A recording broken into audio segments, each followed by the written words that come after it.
letsdolunch.org. This message brought to you by Meals on Wheels America and the Ad Council. You're listening to Western Reserve Radio at westernreserveradio.com on the Live 365 network and the Live 365 app. Some weekly player prop numbers that you can find at DraftKings. You can find them at Caesars as well. Numbers might be a little bit different. But the short shot on the board, Paulie, this week for the most passing yards is Lions quarterback Jared Goff. He is at 6-1. Mm-hmm. I figure shootout, high total of 51.5. Johnson's been, as the OC, very, very pass happy, as I've said now many, many times. And if they happen to be trailing in that game, I could see him aborting the run immediately and going to Goff quite a bit as the catalyst for the offense in that game. Mahomes is plus 650, same as C.J. Stroud. I thought Chernoff brought up a really good point earlier in the show when he said there's no Mixon, there is no Pierce the way it appears. Running against Minnesota might be, difficult. They love to throw the football. Yep. Collins is going to be a full go in the game the way it appears. Stroud is plus 650, and he said passing attempts maybe a look there over 34.5 as well with CJ. I'd rather have Stroud than the other two. Yeah, so would I. Doubt. They have Jordan Love listed at 12-1 just in case he plays. I'll give you one on Jordan Love. Because of the reduced passing yards and all the stuff that we talked about earlier at the line of scrimmage or behind it, nobody really has taken a strength. It's 2 weeks in. Nobody has like a stranglehold on some of these season-long player props. They're one team. First of all, he's got a ton of weapons, and they love taking chances and airing it out. Love is like 35-1 most touchdown passes this year. I think he's going to come back next week, and he's going to be behind by 3 or 4 touchdown passes, maybe tops. They're the one team that has been slinging it and takes shots down the field. So You're right about that. He might be down like 6-7, but even then, he can do that. Right. No, it's a unique week too because you got Chase on Monday Night Football, and then you don't know the uncertainty with Skylar Thompson what Hill's going to do. All right. So and also Jefferson coming off an injury, so you still have Jefferson and Lamb the favorites, but it could be a wonky week where you have a big ticket cash with receiving, and it could be maybe in that Saints-Eagles game too. You never know. Especially with how deadly the Saints have been, and if Shaheed could go off. All right, I made a bet in that market, most receiving yards. That's coming up in pocket plays in about 10 minutes or so. Yep. Most rushing, Mason, the short shot, between 5 and 6-1 for the 49ers.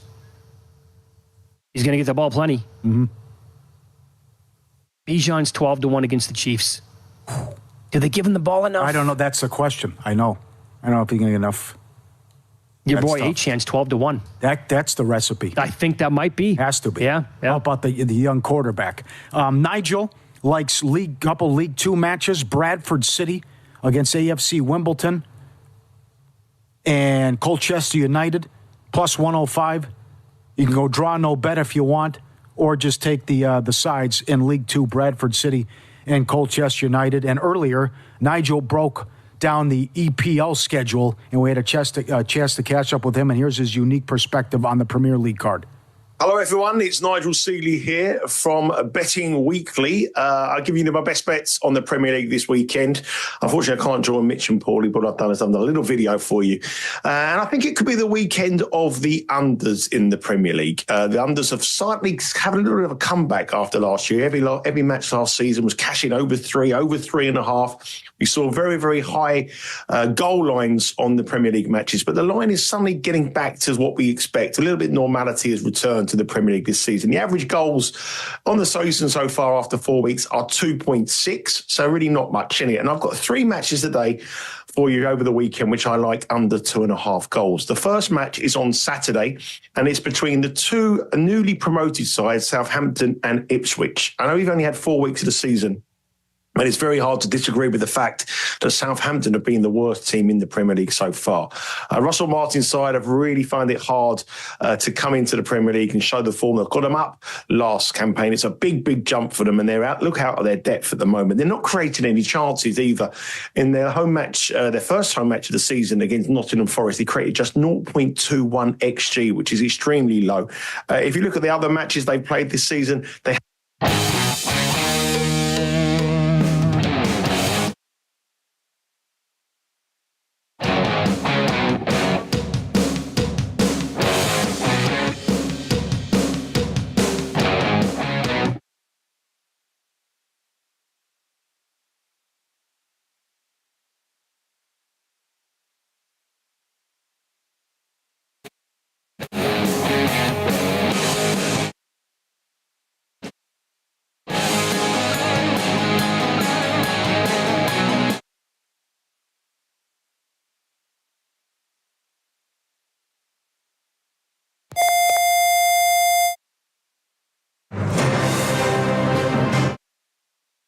stand by for this special presentation of the iMedia One Network on the Live 365 Network and the Live 365 app.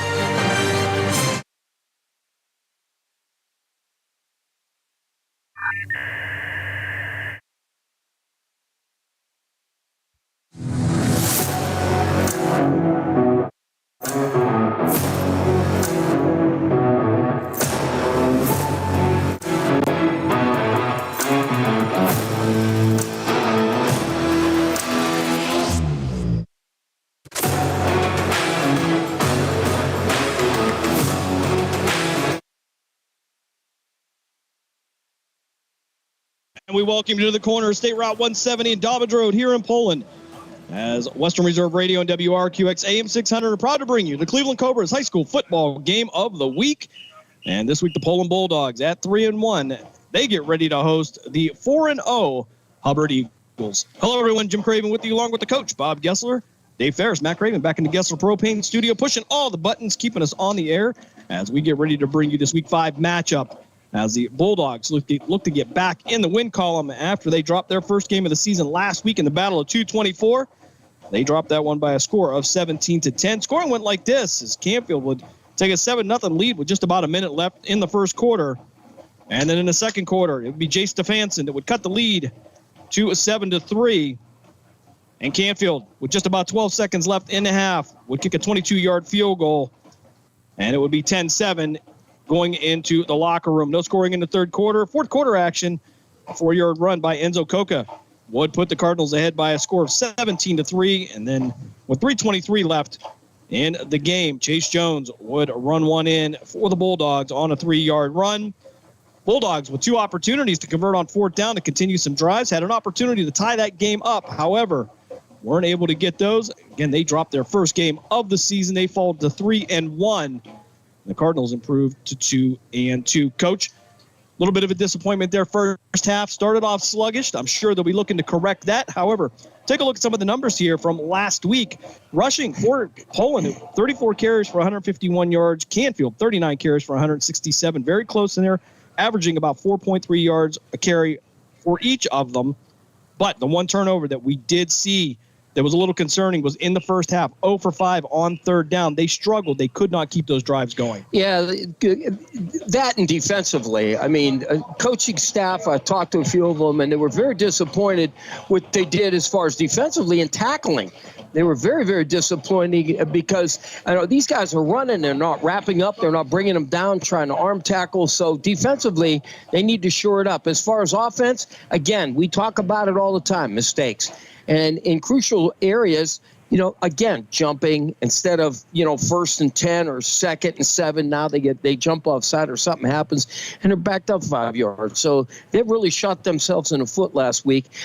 Canfield, on the other hand, they played very good football, and unfortunately Poland didn't. So the mistakes got them, and poor tackling. And a more improved second half for the Bulldogs last week. They go they were 4 for 10 on third down. Again, they got him into the end zone. Had some opportunities there, couldn't convert. They'll look to bounce back this week here as the Hubbard Eagles come in at 4-0. And we've seen one thing with Hubbard. They have some size up front. Again, battle last week. I think they kind of lost in the trenches. But they're going to have to improve again on that this week with the Hubbard Eagles. Yeah, and I, again, went down before pregame, just talking to coaches, talked to my brother Dave. I said, how's everybody? He said, for the most part, everybody's healthy and they're ready to go. And they're a little going to draw the line in the sand because of the showing last week. So they're ready and they want this bad. They want to shut Hubbard down quick. And, again, like I told Dave, you guys got to start out fast. It's that simple. Certainly, they'll be looking to get a faster start this week as that held them back a little bit. I'll say a whole lot there in the first half in Canfield. We're going to step aside for our first time out. When we come back, our own Mark Means had an opportunity to speak with Poland Bulldogs head coach Tom Pavlansky, and we'll hear what he had to say in the Malutic Live Coaches Corner. All that and more coming up here in the pregame show. You are listening to the Cleveland Cobras High School Football Game of the Week on Western Reserve Radio and WRQX AM 600 The Patriot. We're back right after this.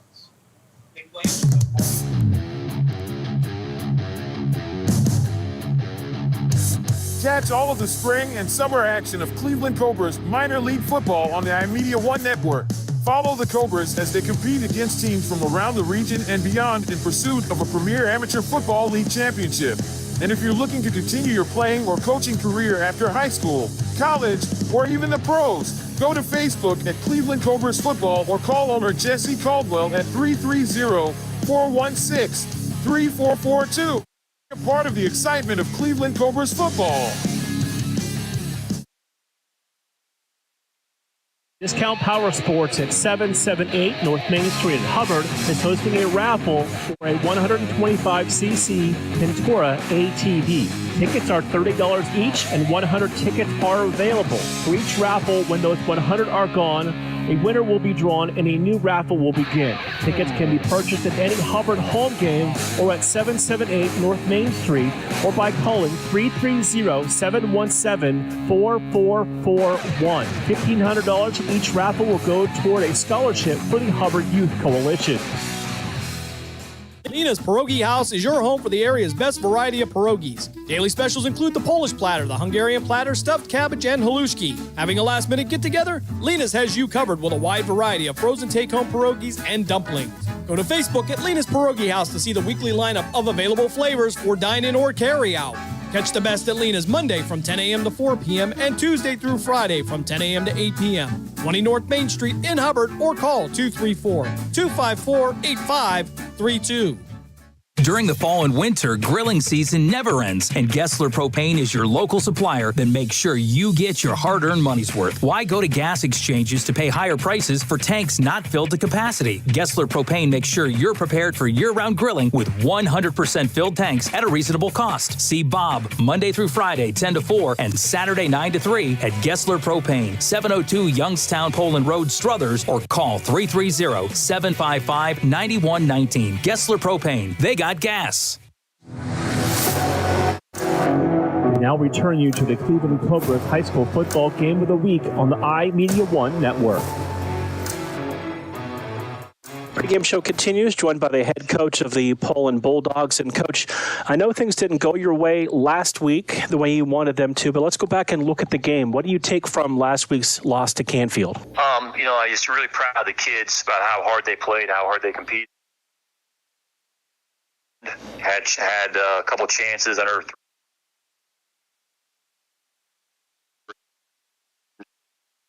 Talking to coaches over the years, they say, every football team is different. Coach, we hit the halfway point of the season tonight. What do you know about your team this week that you may not know about them in week one? That they're capable of playing a four-quarter game. That's what we learned on Friday. Our kids fought to the bitter end. They gave us successful, and again, that's a big measuring stick there, and now we got to make sure to improve upon that. We have to play a complete football game here this week, and just get better this weekend because we got coming into town. Coach, we've talked throughout the year about you having a young football team. How do you think some of those underclassmen have developed as this season has gone along? Yeah, we're excited about them. We think they have. See it on a tape. They're getting better and better, and that's what obviously you strive for. And here we are at midway season. A little more bumps. So we're still learning about ourselves. Can we overcome those? And we're taking care of these and doing all the things we can to be as good as we can be on a Friday night. Tonight you're back at home against Hubbard, a team that's become a nice rival every year in conference play. Coach, tell us about preparing for Hubbard tonight. You watch them on tape. How fundamental they are.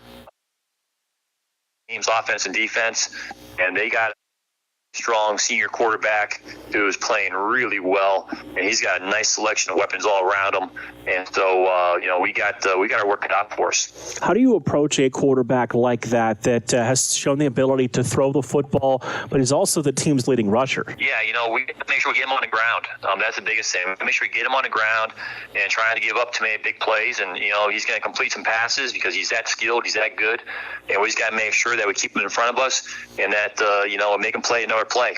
And so that's the biggest challenge here, because you said he's 6'2", 200. Runs like a deer. He throws it really well, and so again, we got. Coach, what's a key for you, or a couple of keys, to defend home field and get a win tonight against Hubbard? It's every week, Mark. Doesn't change. We got to make sure we take care of the football. We got to tackle well, and we got to be able to execute all our kicks. And if we do that, hopefully in the fourth quarter, it's going to be a ball game, and we'll have a chance at the end. Coach, appreciate your time as always. Thank you. Okay, thank you. Green light, let's get it. Green light, let's get it. Green. Mahoning Valley Federals is the area's minor league football team. After only 2 years in existence and an appearance in the league playoff semifinal game, the Federals are looking to add Valley High School and college talent to help take the next step toward a league championship. For more information on how to become part of the Federals' journey, go to Facebook at the Mahoning Valley Federals Developmental Football Team or contact General Manager John Galbraith at 330-540-1099. The Mahoning Valley Federals, honoring the football tradition in the Valley. Malutic Live is your home for high school sports. We have all the scores on our social media platforms throughout the games. Enjoy our timely updates from local area schools year-round. You won't get the consistency and reliability from anyone else. Our number one priority is servicing our fans and getting them live news as it's happening. Follow us on social media, Twitter, Facebook, and Instagram at Malutic_live. And remember, our fans come first. Mahoning Valley's leader for golf, Milk Creek Golf Course, is now booking tee times for 2024. We offer stay and play opportunities available with 9 area hotel partners. For more information, visit our website at millcreekmetroparks.org. Also, look for new, exciting opportunities coming soon, including an indoor player development center with Trackman, an indoor Callaway Club Fitting Center, and an Odyssey Fitting Studio in 2024. Follow us on Facebook at Milk Creek Golf Course or call 330-740-7112. Accidents happen. That's why you need Repair That Glass. Specializing in windshield replacement and all other auto glass, we offer a full range of automotive glass repairs. Our technicians can do everything from minor chip repair to a complete replacement. Your windows don't go up or down, they can fix that too, along with custom glass work and antiques. Repair That Glass is a family-run business for over 40 years. Repair That Glass. Call for your appointment now at 330-534-3192. We now return you to the Cleveland Cobras High School Football Game of the Week on the iMedia One Network. Pregame show continues here at Pavlinsky Field in Poland as we get ready for the Poland Bulldogs and the Hubbard Eagles. And, of course, you just heard from head coach Tom Pavlinsky from the Poland Bulldogs as part of our Malutic Live Coaches Corner. Coach's Corner is brought to you by Malutic Live, your home for high school sports. Follow them on social media at Malutic_live. And, Coach, we take a look at some of the numbers here as we look at a very sizable offense for the Hubbard Eagles. Poland, they come in at 3-1. They get wins over Salem, Howland, and the Firelands. They suffer their first loss to Canfield, averaging 24 points on offense, only giving up 8 points defensively. But tonight, they're going to have a faster start than they had last week against a team that has been putting up nearly 38 points per game. Yeah, they got to start out strong and fast, and they got to lasso that running back. So, unfortunately, if they start out slow, they can be working from behind. So they just got to get in, do what they got to do, and get it done. Yeah, and certainly we took a look at the Hubbard warm-ups there, and they got a young man out there that he's hard to miss. At 6'5", 360-pound sophomore right guard Jaden Smith. And he's going to be someone to deal with playing inside at the guard position here. So if you're getting him to pull, that's going to be a train coming at you on the outside. Well, the key to that is when he pulls, you've got to, as we used to say, if somebody's pulling in front of you, get in his back pocket and run with him. Because if that's the case, he's going to take you right where the ball's going. So that's got to be the key. They got to beat that down block and get on his outside hip and chase him. For the Hubbard Eagles, again, they come in at 4-0. They get wins over Brookfield, 49-14. Wilmington, 39-7. Howland, 24-3. And they open the season with a 41-6 win over Niles. Both teams giving up about 8 points defensively. So this is going to be a matter tonight of who can control the ball longer and execution is going to be absolutely key for both. Yeah, absolutely. Then again, see who comes out and who's going to start out fast and do what they got to do. But I got a suspicion that Poland's defense is going to come and hold them back, and then that offense should take off. But again, that's why we played a game. We can speculate up here in the box as much as we can, but it's what's played down on the field, Jim. Yeah, certainly. It takes some of the fun out of it if we knew what was going to happen. But however, captains were out of midfield prior to the homecoming celebration here at Poland this week. And we had a coin toss. Coach, what were the results? Yes, well, Poland won the toss, and they deferred to the second half. So Hubbard will be receiving scoreboard side, I believe, is where they're going to, and returning it from our right to left. And that has been an advantage for Poland all year long. In every game, they have started out with the ball in the second half. Whether last week, a little bit tougher for them, although they did get it in the end zone. Chase Jones gets into the end zone for Poland. But in terms of getting the ball in the second half, they really haven't been behind, and it's really given them the ability to control the clock. Yeah, and I tell you what, last week it seemed when they went up to that hurry-up offense, I mean, they went right down the field and scored, and I was expecting them the next series to do that, but Coach had something different. So, again, they just kind of ran out of time. Take a look around the valley tonight here, and I'll tell you, Coach, another beautiful night for high school football here. A little bit of clouds in the sky here, just enough to cover up the sun here, setting just in front of us. Just about 80 degrees here, a little bit of humidity.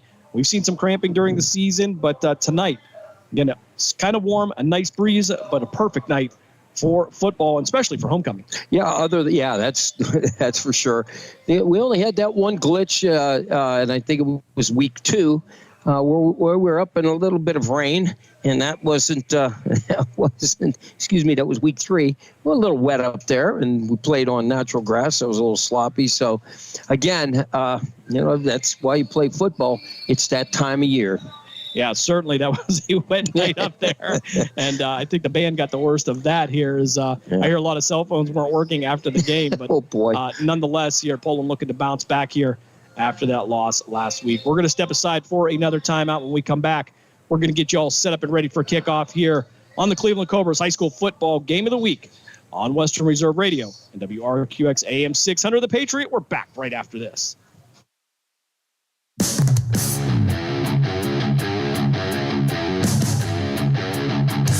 Catch all of the spring and summer action of Cleveland Cobras minor league football on the iMedia One Network. Follow the Cobras as they compete against teams from around the region and beyond in pursuit of a premier amateur football league championship.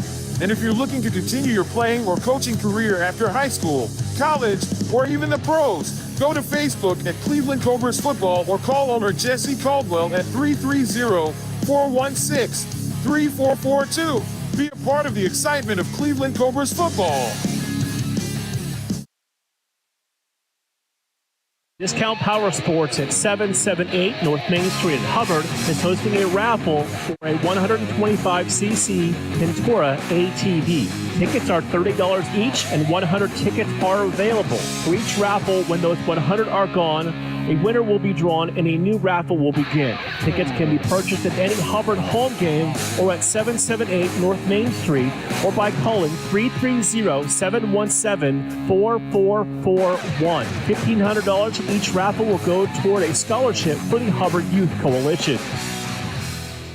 Lena's Pierogi House is your home for the area's best variety of pierogies. Daily specials include the Polish platter, the Hungarian platter, stuffed cabbage, and halushki. Having a last-minute get-together? Lena's has you covered with a wide variety of frozen take-home pierogies and dumplings. Go to Facebook at Lena's Pierogi House to see the weekly lineup of available flavors for dine-in or carry-out. Catch the best at Lena's Monday from 10 a.m. to 4 p.m. and Tuesday through Friday from 10 a.m. to 8 p.m. 20 North Main Street in Hubbard or call 234-254-8532. Would you like a copy of one of the exciting games you heard on the iMedia One Network? Just email us and we'll tell you how to get one. Email davidferris.westernreserveradio@gmail.com. That's davidferris.westernreserveradio@gmail.com. We now return you to the Cleveland Cobras High School Football Game of the Week on the iMedia One Network. WRQX, Salem, Youngstown, Warren. We are AM 600, The Patriot, a Cumulus media station.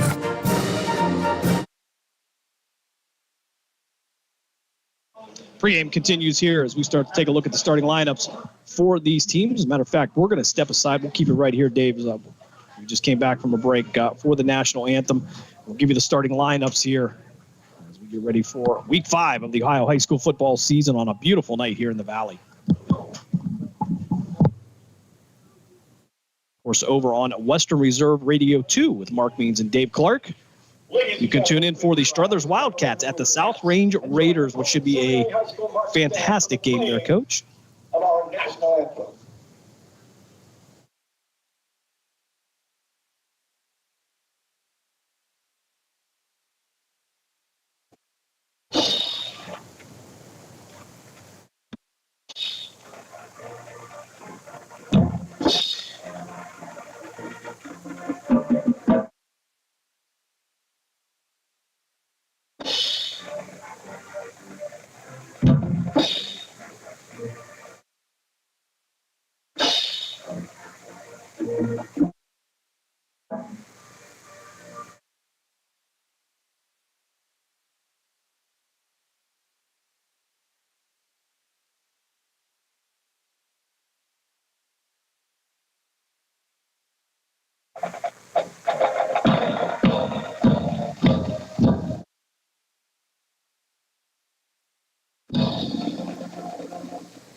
And our nation's national anthem performed by the Poland Bulldogs Marching Band. Take a look at the starting lineup for the visiting Hubbard Eagles. On offense. Up front on the offensive line, from left to right, it'll be Mitchell Fink, Elias Malis, Gabe Hamrock, Jaden Smith, and Landon Kettering. The wide receivers will be Braden Songer and Matt Cheney. The running back will be Mike Hazamahalis. And you'll also see Antonio Berkeley as well as Rome Odom. And at quarterback, it will be number 14, Alex Hackwelder. Defensively for the Eagles, up front, it'll be Gabe Hamrock, Jaden Smith, and Bobby Thompson. The linebackers will be Gino Leshnak, Brady Krusik, and Antonio Berkeley. You also see A.J. Rossa DeVita in there, as well as Baron Reynolds Penny. And in the secondary for Hubbard, it'll be Braden Songer, Mike Hazmahalis, Rome Odom, and Matt Cheney. So a lot of two-way players for the Hubbard Eagles. And for the Poland Bulldogs, they'll start off defensively up front with Vinny Tafaro, Dom Urich, and Tyler Canfield, as well as Oliver McCauley. We keep an eye on McCauley. He's been an outstanding player here in the first 4 weeks. The linebackers will be Peyton Miller, Pano Zipolitis, Ricky Madeline, and Jeffrey Kolar. And in the secondary, Josh Maseko, Vito Camaro, and Yanni Hazamahalis, who we're told is a cousin of Mike Hazamahalis from Hubbard there. Again, not a very unique name. We had to assume somebody was related. Offensively for the Bulldogs, we're anticipating tonight up front, Dom Urich, Colt Arnold, Tyler Canfield, John Tanya, and Grayson Schaefer. The receivers will be Jason Stefanson, Josh Maseko. The tight end will be Oliver McCauley, and the running backs will be Chase Jones, Pano Zipolitis, and of course we will see also Ricky Madeline. And at the receiver position, again, we will also see Joe Verone and J.J. Fonda, who've been very productive here in the first half of this season. We're getting ready just for the halfway point of the Ohio high school football season, Coach. And, Tim Continenz always says to me it's the fastest 10 weeks of the year, and certainly it has been that so far.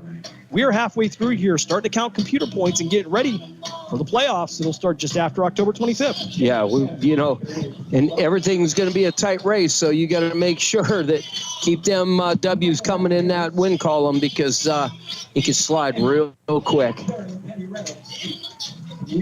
So back to return for the Hubbard Eagles. It'll be Mike Hazmahalis and Baron Reynolds Penny.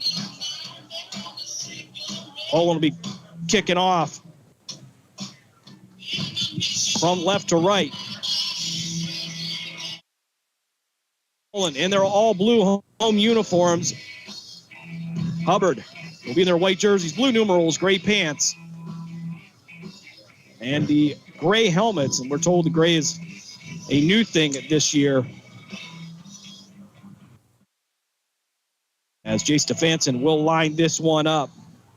We're just moments away from week 5 of the Ohio high school football season. Again, over on Western Reserve Radio 2 and Sports Radio 1240, Mark Means, Dave Clark. We'll have the Struthers Wildcats at the South Range Raiders. That's a tall order for anybody. Stefanson gets ready to kick this one off. And this one picked up at the 1 yard line. Going to be brought up by Hubbard to the 5.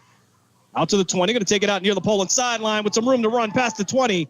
And knocked out of bounds at the 25-yard line. And that kickoff and all kickoff and field goals are brought to you by Repair That Glass.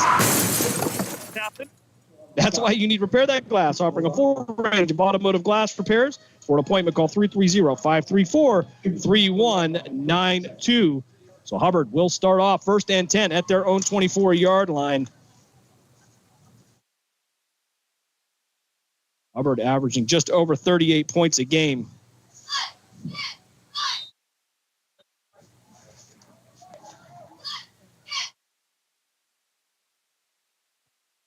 So Hubbard moving right to left on your devices.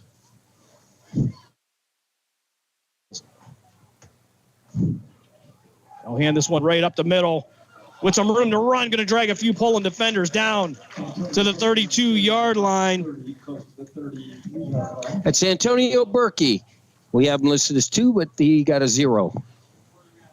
All right, so catching up on the little last-second adjustment there. So 2nd and 1 now for Hubbard at their own 33-yard line, just underway here at Pavlansky Field in Poland. Hubbard now come out 2 wide receivers to each side. They'll switch Berkeley from the right side to the left side. They'll hand it off. Actually, they'll pull it this time. It'll be the quarterback keeper out to the 45-yard line. And Alex Hackwelder on the carry, the 6'2", 200-pound senior. Yeah, it was a great job because he held it. He did 2 fakes coming with the jet, and then he was looking to maybe option. He put his foot down and right up the middle, so he saw something. That was a great gain. So they're chipping away at Poland. Poland's got to tighten that defense up. So 1st and 10 at the Hubbard 41-yard line. Just about 10.5 minutes left here in this first quarter to get started. Hackwelder in a shotgun. One running back to his right. They'll go twin receivers to each side. Quick pass out to the far side. Backward pass. It'll be caught. It'll be wrapped up in the backfield by a host of Poland Bulldogs and brought down for a loss. Hard to tell who the initial hit was on that, as that was a defensive effort by all 11 players. Yeah, Mike Hasmahalis. I'm glad he grabbed that ball because that was behind him. And as soon as he tucked it, he got hit, but he didn't go down, so they didn't wrap him up. But then all of them Poland buddies showed up, and they took him down. So 2nd and 14 now for Hubbard. Ball now at the Eagle 37-yard line. 9:55 left here. First quarter here, week 5 of the Ohio high school football season. Hackwelder now rolling out to the near side, looking downfield under pressure. McCauley's got him under the backfield. He'll slip that tackle and be able to throw this one out of bounds. McCauley with the opportunity for the sack. Hackwelder going to spin out of it, and that's going to bring up third down for the Hubbard Eagles. That was a great job. I'll tell you what, he didn't give up. But again, this is what coaches were concerned with. We got to wrap up and take him down. It would have been 3rd and probably at least 20. So now it's 3rd and still it's 15 at least. And unfortunately, they would have kept him in a hole. So they've got to watch this quarterback. Very strong, not real big, but got good form, good legs. Hubbard now 3rd and 14, still at the 37-yard line. Hackwelder in a shotgun. Berkeley to his left. 2 receivers each side. 3-step drop. Looking downfield. Fires over the middle. And it's going to be picked off by Poland at the 31. Brought back to the 40. 45. He'll make it to midfield. Inside Hubbard territory. And brought down near the 40-yard line. Yanni Hasmahalis on the interception for Poland. And the Bulldogs will set up 1st and 10. At the Hubbard 35-yard line. I'll tell you what, the defense, which now the pick came, they turned to as an offense. They did a great job picking up people, sealing up Hubbard. And Hubbard, a great return, great run. He thought he had him pinned around a 45-yard line. He shook out of that one, and, man, he had great blocking downfield. Hubbard, they got to tighten that up a little bit. You can't throw that ball to center of the field and let it float like that. This has been a pattern for Poland. They've deferred to the second half, whether it's been by the other team or themselves. Now they get the ball in the second half and get an extra possession here. As now Kamara will be in the shotgun. He'll have Chase Jones to his right, 3 receivers to the left side. Kamara now going to take it himself, out past the 30 and down near the 26-yard line. Pickup of 9 on the play. It'll be 2nd and 1 now for the Bulldogs. Yeah, great job. They shifted over their players. We faked right, came back left, and he held the ball, got a great run on it, and he's very, very patient. Okay, we got a flag down. Didn't see that right at the 30-yard line, but right in the area of holding. During the run. Incidental face mask. Number 4 on the defense. 5-yard penalty. And the run. First down. So an incidental face mask. That'll add 5 yards on. Let's take it down to the 22-yard line. So Poland in business now. 1st and 10 at the Eagle 22. Mr. Davis got his cap on. He's the head, and he's got a microphone on, and that makes our job a little bit easier. We'll try to turn that mic up for you so you can hear everything that's going on down there. Jeff Davis, the veteran official here in the Valley. As Kamara now in the shotgun, empty backfield, 2 wings to the right. He'll give it off on the jet motion, try to work upfield. That's Kamara on the handoff, actually. Pano Zipolitis at the quarterback position, and a little bit of trickeration there for Poland as Kamara carries that up to, we'll call it the 16-yard line. 4 or 5 yards on that one. I'll tell you what, it looked like he had him stopped, and he just wiggled his way out of there. So now it's Hubbard. They've got to wrap him up because Poland's getting chunk yardage now. David Zipolitis, the fun-to-watch freshman quarterback in the I formation. He'll go under center. Chase Jones the tails. His brother Pano will be the fullback. They'll give it to Chase Jones upfield. He's going to be hit right at the line of scrimmage. May have picked up a yard on the play. Barron Reynolds Penny with the initial hit by Hubbard. And a big collision there right at the line of scrimmage. I'll tell you what, he unloaded. That was 2 people that just didn't want to give up any ground. And I'll tell you what, great explosion. A great run, but good job by the defense. Poland in the red zone, 3rd and 3 now at the Eagle 15-yard line. 7:53 left here in this first quarter. If you're just joining us on Western Reserve Radio or WRQX AM 600. Hubbard after the interception in the red zone as Zipolitis now in the shotgun. His brother to the right. He'll give it to Pano. Pano patiently looking for some room to run. He'll break 1 tackle, but not another. And he'll be brought down by Braden Songer. Gino Leshnak had a shot at him, but had him around the hips and couldn't hold on. Well, I'll tell you what, if his brother would have pulled that and went left, there was nobody over on the left-hand side. So we'll see what we got here. That looked like they're going for this. 4th and 2 at the Eagle 14-yard line, just short of the first down. And if you're Pano, I'm sure when you get home tonight, you'll have that talk with him. Oh, yeah, absolutely. 4th and 2 for Poland. They're going to go for it. Josh Maseko, single receiver to the far side. Vito Kamara now a receiver to the right side. He'll go in motion from right to left. It'll be Pano Zipolitis with the snap. He took the direct snap, got to the 10-yard line. Plenty for the first down. It's going to be 1st and goal for the Bulldogs. I'll tell you what, he was very patient on that handoff. He had stuck it in the running back's gut and then had his eyes upfield. At the last minute, he pulled it. He saw that hole, and he was able to gouge it. 10-yard line, 1st and goal. So 1st and goal for the Bulldogs at the 10-yard line. 6:35 left here. Poland trying to capitalize on the interception by Mihalis. I'm getting good at saying that name, Coach. So Mihalis. Joey Verone, single receiver to the far side. This time, Maseko will be to the right. 2 running backs in the backfield. Kamara now rolling out to the far side. He'll step up in the pocket, looking over the middle, fires into the end zone, and it's caught for the Poland down. Joey Verone on the 10-yard touchdown reception gives Poland a 6-0 lead with 6:10 left. He had all the time in the world. Holy mackerel. He could have cooked dinner on that one. They had that offensive line did a magnificent job. And then he came across under the goalpost and sat down, and the throw was there. Everything was there. There was nobody within probably 6-7 yards of him. So outstanding job by Poland's offense, going right down the field. Now they got to get this extra point and regroup defense. Let's get it done. Let's shut them down and Get the ball out. Vito Kamara on the pass as Jay Stefanski comes in for the extra point. Josh Maseko to hold. Snap is back. Kick is up. And it is good. 6:10 left here, first quarter. Poland capitalizes on the turnover. They take the 7-0 lead. We will step aside for a quick 30-second break. You're listening to the Cleveland Cobras High School Football Game of the Week here on Western Reserve Radio, WRQX AM 600. We're back right after this. Discount Power Sports at 778 North Main Street in Hubbard is hosting a raffle for a 125cc Ventura ATV.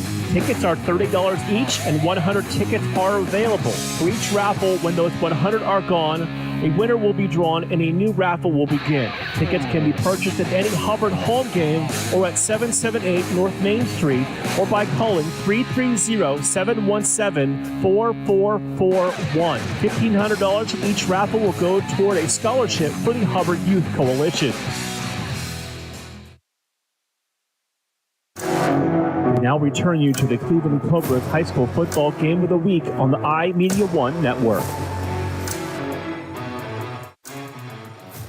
6:10 left here, first quarter. Poland takes a 7-0 lead on a 10-yard pass from Vito Kamara to Joey Verone, and Poland getting the fast start they were looking for after the turnover. And I'm sure everybody got to be happy with the fact that you get the turnover, capitalize on it, get in the end zone, and take a lead on a team that's putting up 38 points a game. Yeah, that's, believe me, they look a lot sharper coming out in this game as they did last week. So I guess they had some fireside chats with some players, and they got them going. So Stefanski to kick this one off. Of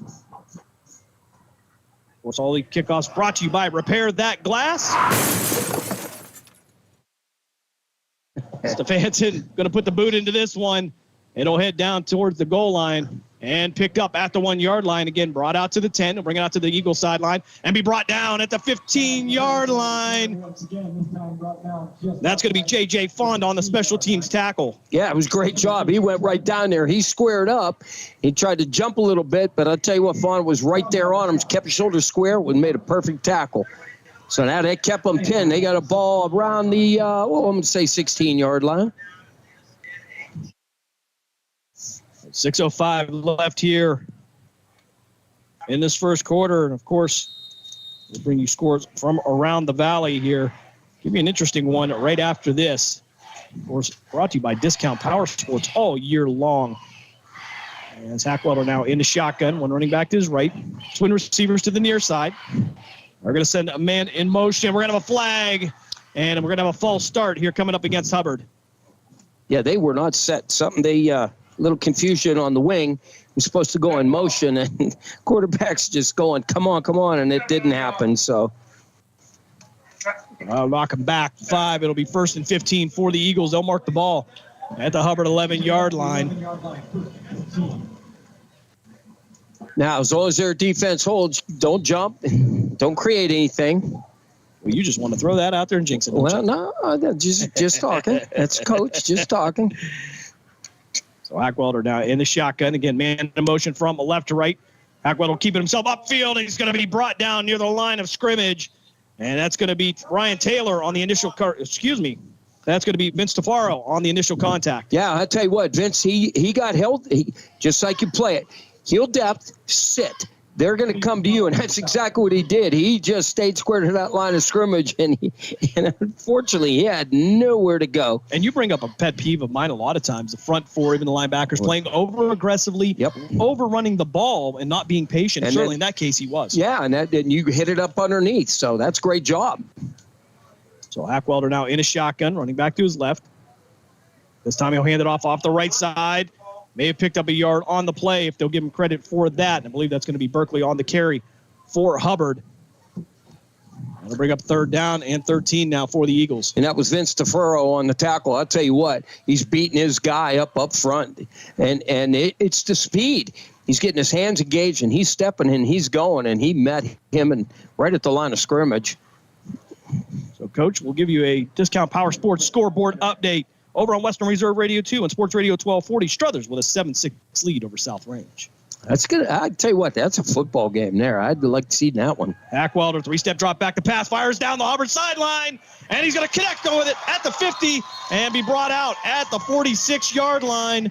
That's going to be Braden Songer on the reception, the 6'1", 185-pound junior for Hubbard. They'll have a first down in Poland territory. Yeah, there was a mix-up. Yanni Hasmahala should have gotten a little bit more drop, but he did not get any hate with Stefanson.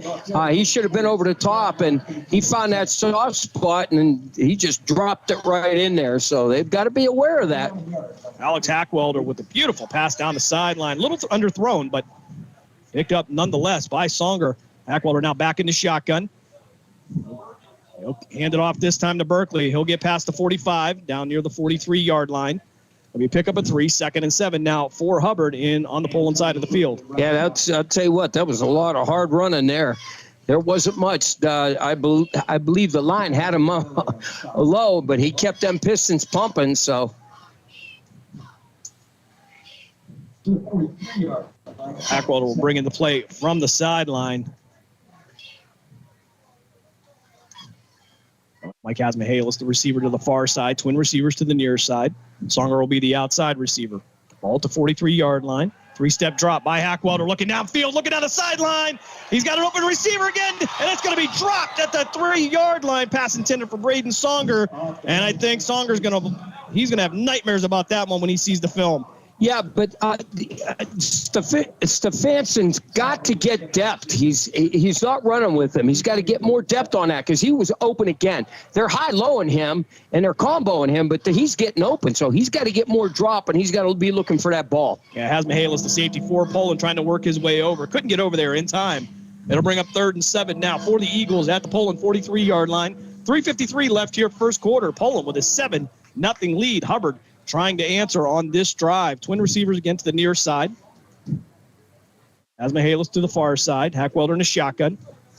3-step drop again, looking out to his right, fires, and it's going to be overthrown, and it's going to bring up a 4th down for Hubbard. Decision time now for the coaching staff as it's 4th and 7 at the Poland 43. Well, I'll tell you what, the reason why he overthrew it was Vince DeFurro was right in his face and just barreling down, so he had to get rid of it. He overthrew it by about 4 yards. Braden Songer to punt this away for Hubbard. They're going to play the field position game. Vito Camaro back to return. He'll post up right around his own 10-yard line. They got to be careful because he's the quarterback, and we got guys over on the right side. They got to be very, very wary of it. Songer waiting for the snap. His feet at the Hubbard 45-yard line. Rugby-style snap. He's going to take it himself and going to be tripped up in the backfield.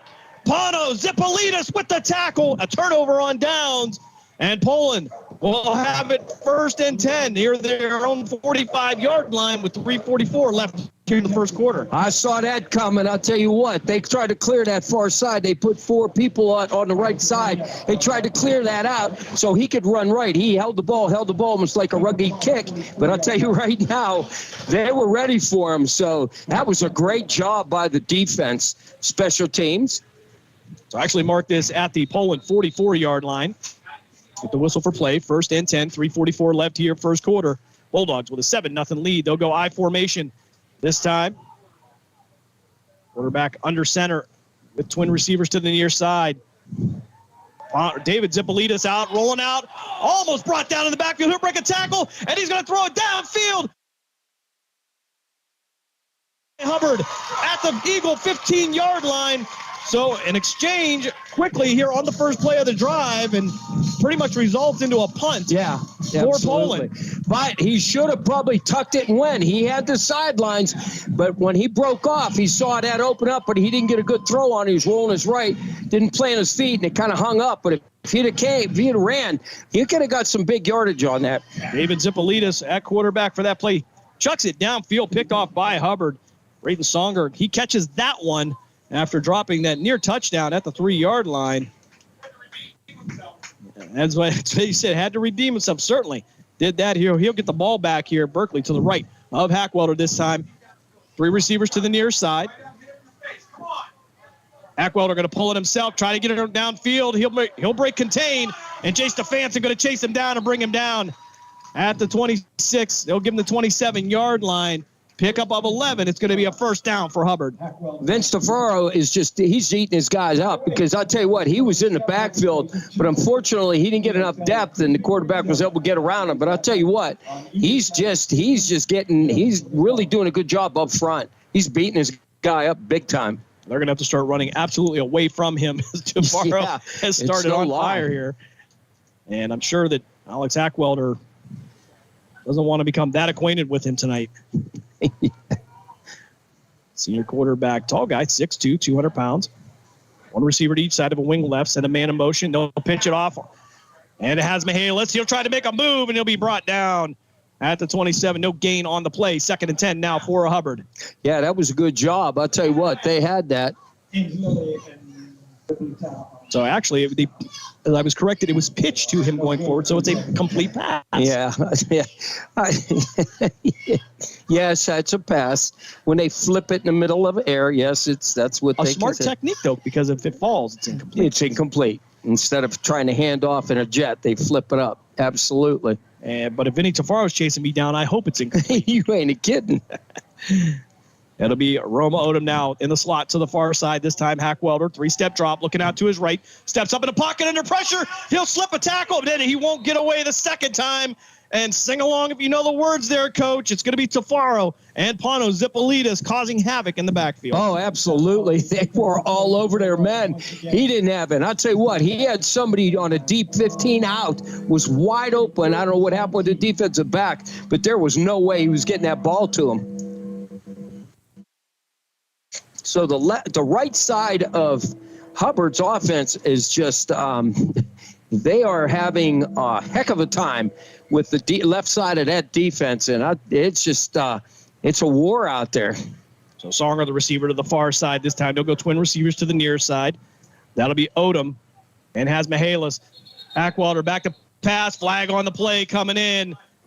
And we'll see what the call is. I believe it's going to be a false start coming up against Hubbard, but we'll see or is it an encroachment? False start. 7 on the offense. 5-yard penalty. So they're going to have Braden Songer on the false start to the outside. And, Coach, go ahead. Give the speech because we know that is a frustrating thing for any coach. That drives me crazy. You're supposed to be – you're looking down the line. All you're doing is watch the ball. Don't listen to anything. You're too far away with the noise. Watch the snap of the ball take off. Don't anticipate. That's just – that. Take a lap. Take a lap. You ain't kidding. Grab a dummy, my girlfriend, and run the field. 3rd and 22 now. Ball at the Eagle 15-yard line. Hackwelder back to pass under pressure. McCulley on the rush. Hackwelder going to have to take it himself. He'll break the line of scrimmage and be knocked out of bounds by Stefanson and Pano Zipolidis. And still a ways to go. They're going to have to get near the 36-yard line for a first down. That's going to bring up 3rd down now for Hubbard. I'll tell you what, though, their receivers are getting open, but unfortunately, he's running for his life. He hasn't been able really to throw, so it's 4th down now, 4th and I'll say about 14, 15. Yeah, it's hard to get your feet set when you've got the kind of pursuit coming from behind you. 4th down, for Hubbard now, as Songer now will post up around his own 10-yard line. Kamara back to return for the Bulldogs. As they'll just punt this one away. No rugby style on this. It'll head out of bounds. No return for Vito Kamara. And we'll see where the officials will get the chop to put the ball down.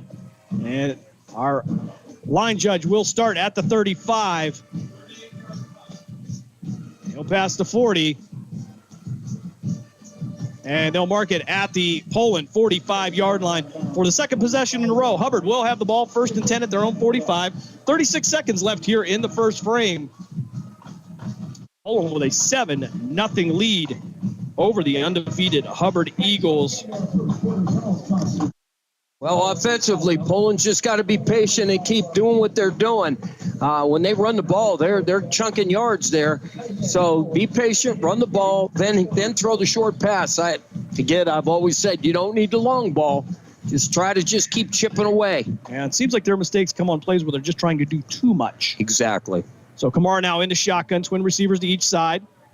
They'll hand it off. This time it'll be Ricky Madeline dropping his shoulder, and he'll get out to the 49-yard line. Pick up a 4. 2nd and 6 now for the Bulldogs with 25 seconds left. We'll see if we get another playoff here as The play clock will hit 40. They do not have to run another play if they do not want to. And I doubt that they will. Nope, they're walking to the sidelines. So we'll count down the last 10 seconds of this first quarter here. Poland will head to the second with a 7-0 lead over the Hubbard Eagles. We're going to step aside for a timeout. You're listening to the Cleveland Cobras High School Football Game of the Week here on Western Reserve Radio and WRQX AM 600 The Patriot. We're back right after this. Discount Power Sports at 778 North Main Street in Hubbard is hosting a raffle for a 125cc Ventura ATV.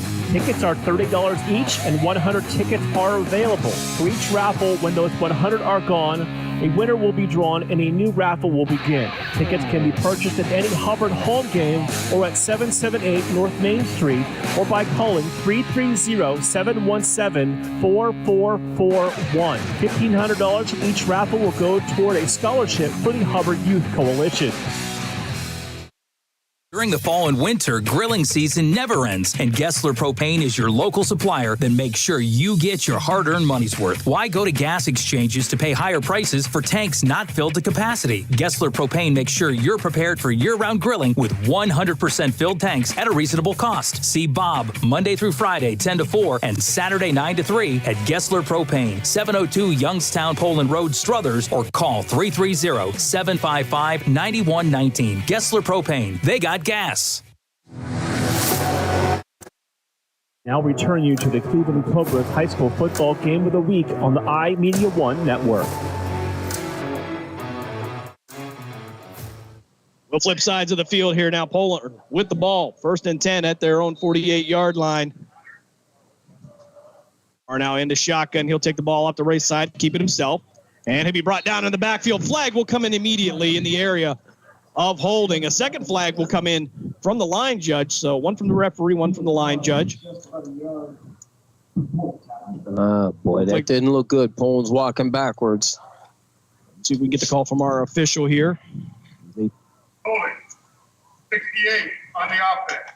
10-yard penalty. We'll have John Tanya for the holding. That will put Poland back 10 more yards. As we get the second quarter started here, they'll mark the ball at the 39-yard line. So 2nd and 17 now for Poland. As David Zippolitis will head to the sideline, as well as his brother Pano.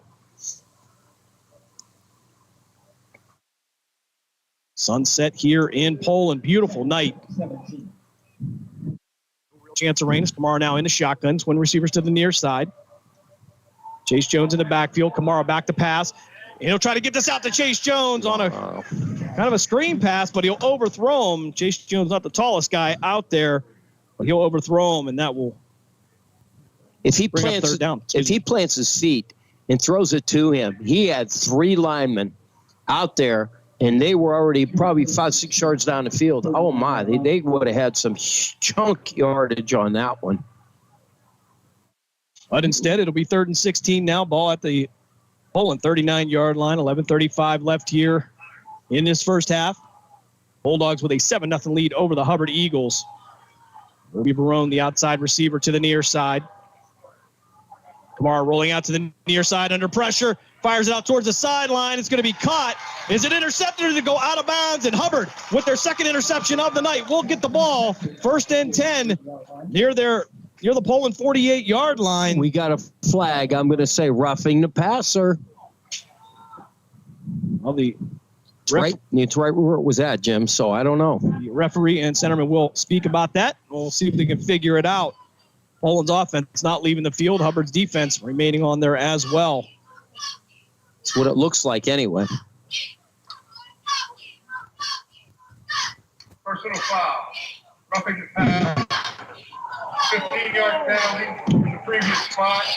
Automatic first down. And indeed, you're right, Coach. That will add 15 on. That will give Poland a first down. And they will be inside Hubbard territory with 11:28 left here in the second quarter. Yeah, that drives me, stuff like that drives me crazy. He's already released the ball. You don't need to hit him. Just roll off of it. The ball was thrown outside anyway, so.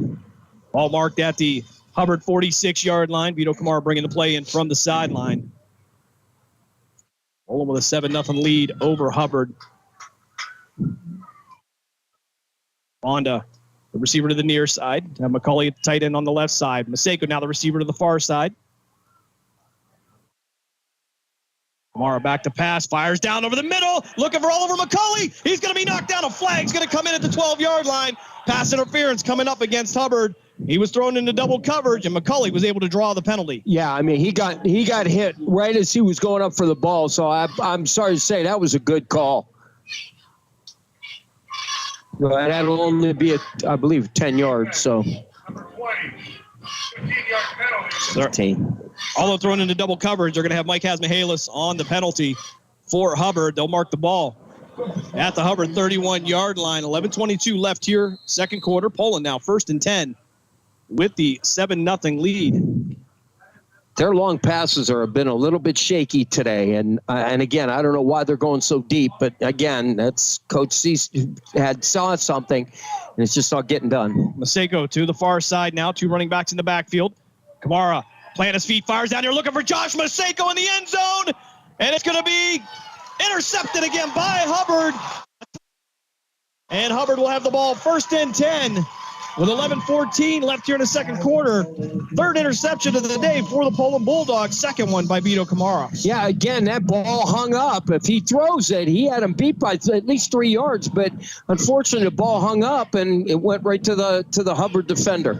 Now it looked like initially it was going to make it down there, but it was a jump ball. Hubbard able to come away with that one. So back and forth between these two teams.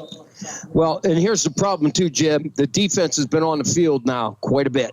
The offense is not helping them because they get the ball 1 or 2 plays and then the defense is back out. You're going to wear your defense out, and you don't want to do that. So offenses, they got to start running the ball and get a drive here. 1st and 10 for Hubbard at their own 20-yard line. 11:14 left here, second quarter. Backwelder now in the shotgun. Twin receivers to each side. He'll take it himself upfield, and he's going to be hit in the backfield. Initial contact made by Angelo Angelilli, and they might actually give him credit for a yard gain on that. So 2nd and 9 now for the Eagles. Yeah, it looked like number 6, Angelo Angelilli on that one. Absolutely, Jim. Almost looked like 8. Hard to tell sometimes the way these jerseys get folded under the shoulder pads now. You're right, it is. But nonetheless, 2nd and 9 now for Hubbard. 10:45 here. Clock will continue to run. And Tafuro was in on that as well, too. Hubbard will take a timeout. We'll keep it right here for a moment as we take a look at the Discount Power Sports scoreboard update. Discount Power Sports is your go-to store for discount ATVs, dirt bikes, go-karts, electric bikes, and more. Visit Discount Power Sports at 778 North Main Street in Hubbard or call 330-717-4441. And try to refresh some of these scores here. Coming in fast and furious now as Waterloo now with a 6-0 lead over the Mineral Ridge Rams. South Range, they're back on top by a score of 13-7. Salem leads Beaver Local by a score of 17-0. Thanks to Sam Homestead for that one. Other scores from around the area. Brookfield with a 12-0 lead over the Liberty Leopards. Cheney 14, Canfield nothing, Coach. Well, there you go. So you say any night, Cheney looks to be on a good pace here in the first quarter. West Branch 7, Howland nothing. Wellsville with a 7-0 lead over Leetonia. 2nd and 9 now for Hubbard at the Eagle 21-yard line. 10:40 left here, second quarter. Poland 7, Hubbard nothing. As we get the whistle for play, Hasmihalis will be to the right of Hackwelder. They'll send a man in motion from left to right. That'll be Hackwelder with the ball. He'll take it upfield, past the 25 and down near the 27-yard line. Pickup of 6. It'll be 3rd and 3 now for Hubbard. Good push by the Hubbard up front. Their Hogs, they did a nice job up front, but Hubbard was able, Home was able to bring them down. So good job as far as that goes, but you got a long 3-4 yards there. Ricky Madeline, Angelo Angelilli, and on the initial contact for Poland. All marked at the 27. Hasmihalis to the right of Hackwelder. And to the left. They'll send him in motion from left to right. That'll be Berkeley. And a flag on the play. And it's going to be a false start coming up against Hubbard. So now it will be 3rd and 8 for Hubbard at the 19-yard line. Can't have it. These are times that you cannot have it. Now you got Poland on their heels. Now you're on your heels, and it's going to force you probably to either run a draw or throw the ball. Yeah, certainly. Most likely going to change your play. Oh, absolutely. So 3rd and 8 now. Ball at the Hubbard 22-yard line. Hackwalder going to send Berkeley in motion. 3-step drop. Fires out near the Hubbard sideline. That's going to be caught at the 30, right at the sticks. And it looks like he should have enough for a first down. An outstanding reception by Braden Songer. Songer, 6'1", 185. He is a junior for the Eagles. And a great route runner there, Coach. Well, absolutely. Right at the sticks. He knew right exactly where they were going, and he was throwing right at the stick, and that was what they were telling him. So good job, good receive, good. I'll tell you what, great pattern, too. He planted his foot and squared that right off. Hubbard works out of the penalty. They're going to be 1st and 10 at their own 30-yard line. Going to be Odom and Songer, twin receivers to the far side. They'll go wing right. Berkeley to the left of Hackwalder. Hackwalder working off the left side, trying to cut up field, and he will drag a Poland Bulldog with him. Trying to see who the initial contact was in there. Hard to tell on that. It might have been Tafaro again in there. It was Tafaro, absolutely, and it looked like McCullough was on there too. So both of those guys were on it. Oliver McCauley, a lot expected out of him this year, and he has delivered every week. 8:56 left here as the clock will continue to run. 2nd and 8 now, ball to 32 for Hubbard. Backwelder with twin receivers to the far side. They'll send Odom in motion. Backwelder will keep it himself, work his way up forward. He's going to be brought down by Stefanson at the 30. He'll lose a yard on that. It'll be 3rd and 9 now for Hubbard, and a little bit of hesitation there by the offense, and Stefanson took advantage of it from the corner position. Tafaro had him in the backfield. He spun off of it, and then Stefanson came in and clocked him. Outstanding job. I'll tell you what, you're going to name a player of the game right now. Holy mackerel, this young man is just disrupting. Tafaro spending so much time in their backfield. He's going to have to be evicted and have the sheriff come and throw him out. I was waiting for them to change the color of his jerseys. Instead of jersey blue and white numbers, it was going to be white and blue. Asmahalis, receiver to the far side now. Hackwelder back to pass. Twin receivers to the near side. Fires down the sideline looking for Songer, but it's going to be picked up by Poland at the 32-yard line. And that's going to be J.J. Fonda on the interception, and I'm losing track of how many interceptions we've had here, Coach. Maybe we're at 6 at this point. I was going to say at least 6. So a game of hot potato. I don't want it. You can have it. And Poland will take over 1st and 10 with 7:59 left here, second quarter. Yeah, and McCullough was in on that, and he forced that ball to be thrown the way it was. So McCullough did a great job on that. So Oliver McCauley again. He and Vinny Tafaro. I tell you what. Wow. I feel like we're on repeat or something talking about those two. But just keep hitting the button, but that's what they're doing. I formation now for Poland. One receiver to each side. Zipolitis will hand this one off upfield past the 35 down near the 39-yard line. Pick up a 7, 2nd and 3 now for Poland. And that's going to be Chase Jones on the carry for the Bulldogs. Yeah, that was a great job. They opened up a hole up front, and that was a pretty good job. So, again, run the ball. That's what you got to do. Dom Urich, he took his guy and pancaked him. So, David Zipolitis now in at quarterback for Poland. Chase Jones now will be the wing to the right, off single receiver to the far side, single receiver to the near side. 2 tight ends for the Bulldogs. He'll hand this one off to his brother, Pano, past the 45 down to the 47-yard line. And that's going to be enough for a Bulldog first down. 7:13 left here, second quarter. Bulldogs with a 7-0 lead and on the march. Good job up front again by the line, opening holes. Again, this is what I talk about. You're running the ball. Do what you got to do running the ball. Don't throw deep like you're doing. You're making too many mistakes with that. You're turning over. Well, it was both of them back and forth. And nothing takes more out of a team when you're scoring 38 points a game than to not give them the ball. Yeah, for sure. So 1 receiver to each side now. 2 running backs in the backfield. 1 to each hip. As it's going to be David Zippolitis with the ball. He breaks contain. He's gone up the middle. 47 yards for the Poland touchdown. The freshman does it again. What a great job. He held that as long as he could, and they ended up grabbing the back on that. He pulled it, and that was off and running. Hubbard thought he had him sacked in the back. The running back, and he had it pulled, was already galloping down the field. Run the ball. I'll tell you what, good running team. That's what you got to do. Outstanding. 53-yard run. Got my 47s mixed up. For Poland, Jay Stefanson will come in for the extra point. Josh Maseko to hold for the Bulldogs. Snap is back, a little high.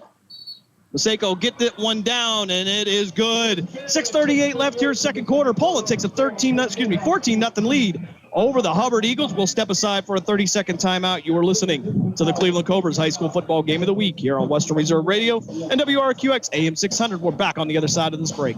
Accidents happen. That's why you need Repair That Glass. Specializing in windshield replacement and all other auto glass, we offer a full range of automotive glass repairs. Our technicians can do everything from minor chip repair to a complete replacement. Your windows don't go up or down, they can fix that too, along with custom glass work and antiques. Repair That Glass is a family-run business for over 40 years. Repair That Glass. Call for your appointment now at 330-534-3192. We now return you to the Cleveland Cobras High School Football Game of the Week on the iMedia One Network. 6:38 left here, second quarter. Poland takes the 14-0 lead over the Hubbard Eagles. David Zippolitis on the 53-yard run, breaking him right up to the middle. Just when you think you got him wrapped up, Coach, he makes one little move, and he is gone. And Speedy Gonzalez. We've seen a lot of that from him. The first one called back for, but every week he pulls a little something. I'd tell you what, them legs go, and he's just like lightning fast. Outstanding young man. But it was all about the fake, though, Jim. I'll tell you what, Hubbard tackled whoever was in the backfield with him. I didn't get a number, and boy, he just pulled that and took off. And tackled him about 8 yards in the backfield. They thought he had him. Everybody was going there, and he just yanked it, and he was gone. So that read very dangerous for Poland. Jake Stefanson will come in for the kick. And it will be Hasmahalis and Reynolds Penny to return. That will be Roma Odom back to return for Hubbard. Stefanson, the right-legged kicker.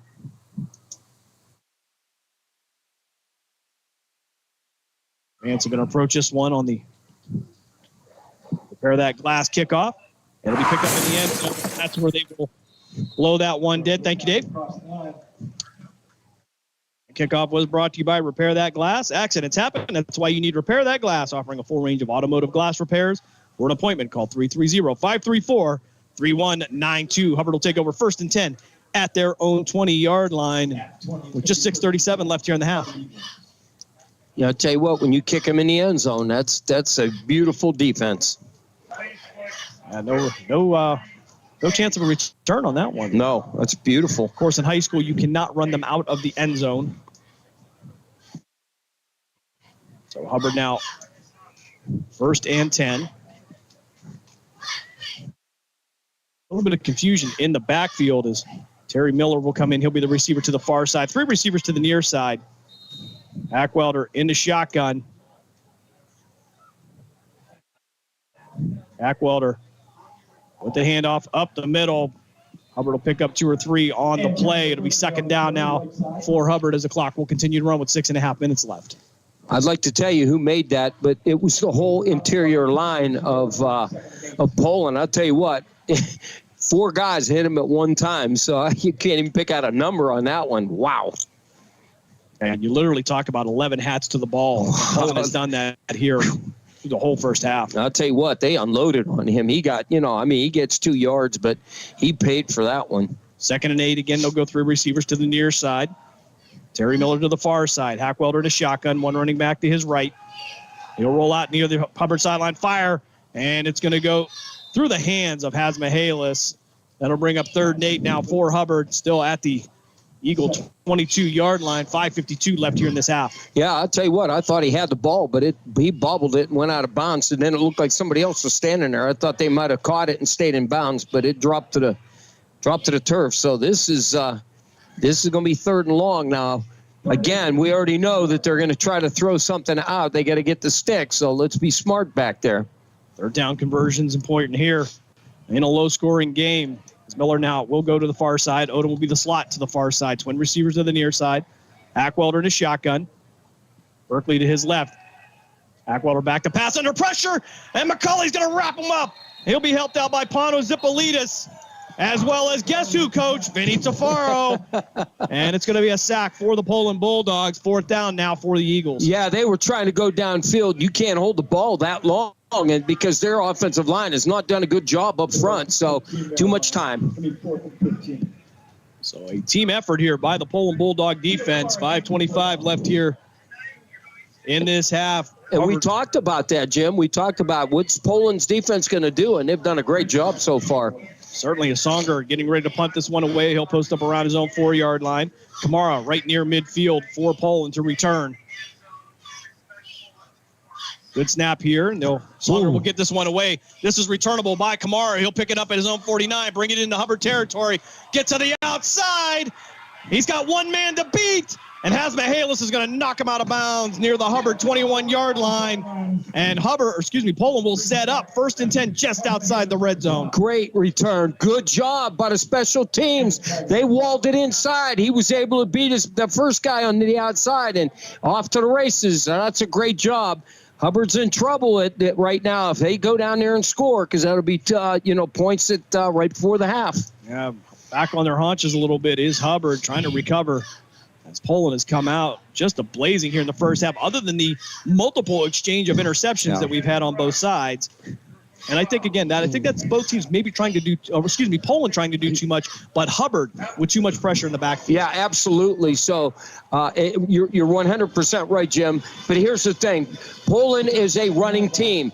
You're just gaining yard after yard. Continue to run it, only if you have to throw. So when they throw these deep ones, that's where they've gotten in trouble. So 1st and 10 now at the Poland 10-yard line, so we'll call it 1st and goal. T formation again. Kamara back to pass. Look at the corner of the end zone. Caught by Oliver McCulley. 10-yard touchdown reception. Poland takes a 20-0 lead with 4:49 left here in the second quarter. And see, I will take that because that was a short pass. He's pretty precise on his short passes, so that's a good thing. So now you left 4:49 on the clock, so defense got to step it up again. Great job, Poland offense right down the field. So a pair of 10-yard passing touchdowns through the air for Poland, and a 53-yard run by Zipolidis gives Poland the 20-0 lead. As Stefanson will come in for the extra point. Maseko for the hold. Snap is back. Kick is up. And it is good. 4:49 left here, second quarter. We're going to keep it right here as we go through the Discount Power Sports scoreboard update. Of course, here, the Bulldogs have a 21-0 lead over the undefeated Hubbard Eagles, and momentum going all the way up Hubbard. But other scores from around the area. Salem with a 17-0 lead over Beaver Local. Brookfield, they lead Liberty by a score 12-7. Cheney at last report still with a 2-touchdown lead over Canfield. West Branch 7, Howland 0. Wellsville 13, Letonia 0. Jackson Milton trails McDonald by a score 14-0. Crestview 16, Southeast 6. Springfield, the Tigers, they lead the Campbell Red Devils by a score of 9-0. And over at Warren G. Harding High School, Ursuline with a 21-0 lead over the Raiders. Very impressive there, Coach. I will say that much for Ursuline. After their week 1 loss, it's been nothing but pedal all the way down here to week 5. Southern with an 8-7 lead over United. South Range 13, Struthers 7. That game over on Western Reserve Radio 2 and Sports Radio 1240. Youngstown East, the Golden Bears, they have a 6-0 lead over Shaw. Arlington 14, Warren JFK And Lowville trails Western Reserve by a score of 13-6. My man John Armini on there, the head coach. Been around a long time. John, great guy. Just love talking to him. I run into him a lot in the offseason. Great family man. Great ex-Volney Viking and Cheney football player. Great man. Great Been around family. the valley many, many years. Yes, he has. As Stefanson will get ready to kick this one away. And it'll be Reynolds Penny. It has Mihalis back to return for Hubbard. Poland with the 21-0 lead. 4:49 left here, second quarter. Here on week 5 of the Ohio high school football season. This one going to be returnable. Picked up at the 7-yard line, brought out to the 10, 20. Out past the 30. And going to be brought down past the 40, near the 44-yard line. And Hubbard will start off 1st and 10 with good field position. 4:38 left here, second quarter. And Hubbard looking to answer, down by 3 touchdowns. Yeah, it was absolutely a good run by Reynolds Penny. But I'll tell you what, good job. Kept his legs going. I'll tell you what, he hit that at full speed. And no regards to his body, I can tell you that right now. Aaron Reynolds Penny, the 5'7", 160-pound senior. So there's a running back and defensive back. Not a bad kick returner either. Nope. Good job. Now let's see what the defense, they'll hold him here. Terry Miller, Rome Odom, the receivers to the far side, twin receivers to the near side. Hackwelder going to take it himself off the right side, up past the 45. He'll be brought down near the 48-yard line. See if they give him the 49. 4.5 minutes left here, second quarter. Yeah, just, again, he got 3 yards on a run. Nothing fancy. I don't think they want to make another mistake, so I think they're going to just play cool, try to run the ball, maybe throw some stuff a little bit short, but I wouldn't think that they would want to go to the end zone because they can't. He ain't getting a whole lot of time back there. One more score because I like to say this to Garrettsville. Garfield G-Men with a 28-0 lead over Champion. So Miller and Hasmahalis, twin receivers to the far side. They'll move Odom to the near side. Twin receivers now for each. Hackwelder will send Hasmahalis in motion. He'll give it to him on the high motion. Pass midfield. Ball's going to hit the turf. And going to be picked up by Hasmahalis. Looked like he went down on the turf, but nonetheless, it'll make it 1st and 10 at the 43-yard line. 1st and 10 for Hubbard now. 3:43 left in this second quarter. Twin receivers to each side. Songer and Hasmahalis will be the twins to the near side. It'll be Miller and Odom to the left. Hackwelder keeps the ball himself off the right side, and he'll make it down to the 36-yard line. They'll give him the 35. Pickup of 8. It'll be 2nd and 2 now for the Eagles. It's basically bend but don't break. They're not doing anything fancy. They're running right at Poland, and Poland's just holding their ground. Hubbard chipping away here on this drive. And for a team that averages 38 points a game, you're not going to keep them down for long. But getting near the half here, you're going to make sure maybe you go in with that lead just where it's at because you get the ball in the second half. Yeah, they got to be aware. 2nd and short. Hackwelder in the shotgun. Going to send Hasmahalis in motion. Hasmahalis will take it off in the jet motion, work his way upfield, brought down near the 31-yard line, pick up a 4. That's going to be enough for an Eagle first down. 2:43 left here. Clock will stop just long enough to set the markers. And Hubbard with 2 timeouts left here in this half. He'll place the ball on the far hash mark. 1st and 10 at the Poland 31-yard line. Let's see if Poland's going to come after him. So Miller and Odom, twin receivers to the far side. Songer will be the single receiver to the right side, of a wing to the right. That'll be Hasmahalis. Hackwelder going to keep it himself, move upfield, pick up a couple yards on the play, and then run into a host of Poland Bulldogs. It'll be 2nd and 8 now. Clock will continue to run. 2:07 left. No timeout taken by the Eagles just yet. They got 2 left. Can't take them with you. Probably should have taken a timeout. Taking a lot of time off the clock. Get this play in. They're going to call the play in from the sideline. Hackwelder went out just near the hash marks. He'll head back to the huddle. Brandon Songer will be to the right side. Odom will be the slot to the right. Twin receivers to the far side. They'll send Hasmahalis in motion. They'll give it to him on the jet motion. He'll cut up And a great cut there, past the 25, down near the 23-yard line. Enough. Now it's going to be. Oh, it's short, Jim. Oh, just short. Okay. So 1:19 here left. No timeout again taken. Tackle once again. I got to believe they get a first down. Twin receivers each side now. Hackwelder. Back to pass. Quick pass out to the Hubbard sideline. That's going to be caught by Hasmahalis. That's enough for a first down. They'll head out of bounds. That'll stop the clock with 1:01 left here in the first half. 61 seconds left here, 2 timeouts, and the clock is stopped. Everything in favor of Hubbard right now on this drive. Well, and I really think that they're not putting on a big rush because they don't want them to break. But my issue with this is it's more like a prevent defense, and you shouldn't do that right now because I watched that happen one time, and it didn't end up good. 21st all-time meeting between these two schools. 14-7 advantage in the series. 2 receivers to each side. Some man in motion, left to right. It'll be a double reverse this time. Hasmahalis with the ball, trying to make it past the 20. Going to be brought down right at the 20-yard line. They may have given him the original line of scrimmage, and Hubbard will take their second time out of the half. We'll keep it right here as we get toward halftime here. 50 seconds left here. Hubbard with their best drive of the night so far. Yeah, and Vince DeFurro on that. He stayed home, and I'll tell you what, that was great because he came upfield, sat down, and he ran right to him, and Vince took him down. And Vince DeFurro, again, has spent a lot of time in the Hubbard backfield tonight. But again, the exchange of interceptions, I think the interesting thing here is I don't know if it's really affected anything because they pretty much – at a zero, not plus or minus. We're just at a zero right now. They canceled each other out. So, but I would be aware of something quick slant or some corner route slant and go. I'm expecting something like that because with 50 seconds and it is second and I'm going to say about 12. I'd still try to go to the end zone on this. Take a look at a couple scores from the Discount Power Sports scoreboard update.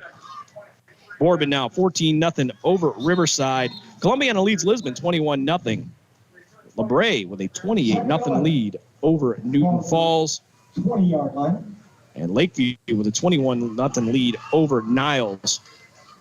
A lot of shutouts going on here tonight, Coach. Yeah. Week 5 here. Girard taking on Pymatuning Valley. No score reported on that game. That being played at Pie Valley. So 3 receivers to the far side now. Empty backfield now for Hackstetter. Twin receivers to the near side. Hackstetter back to pass. Pump fakes, looking out to his right. Has a man open. It's going to be picked up. And he is going to be knocked out of bounds. It's not going to be caught. Vito Kamara was knocked out of bounds after the catch.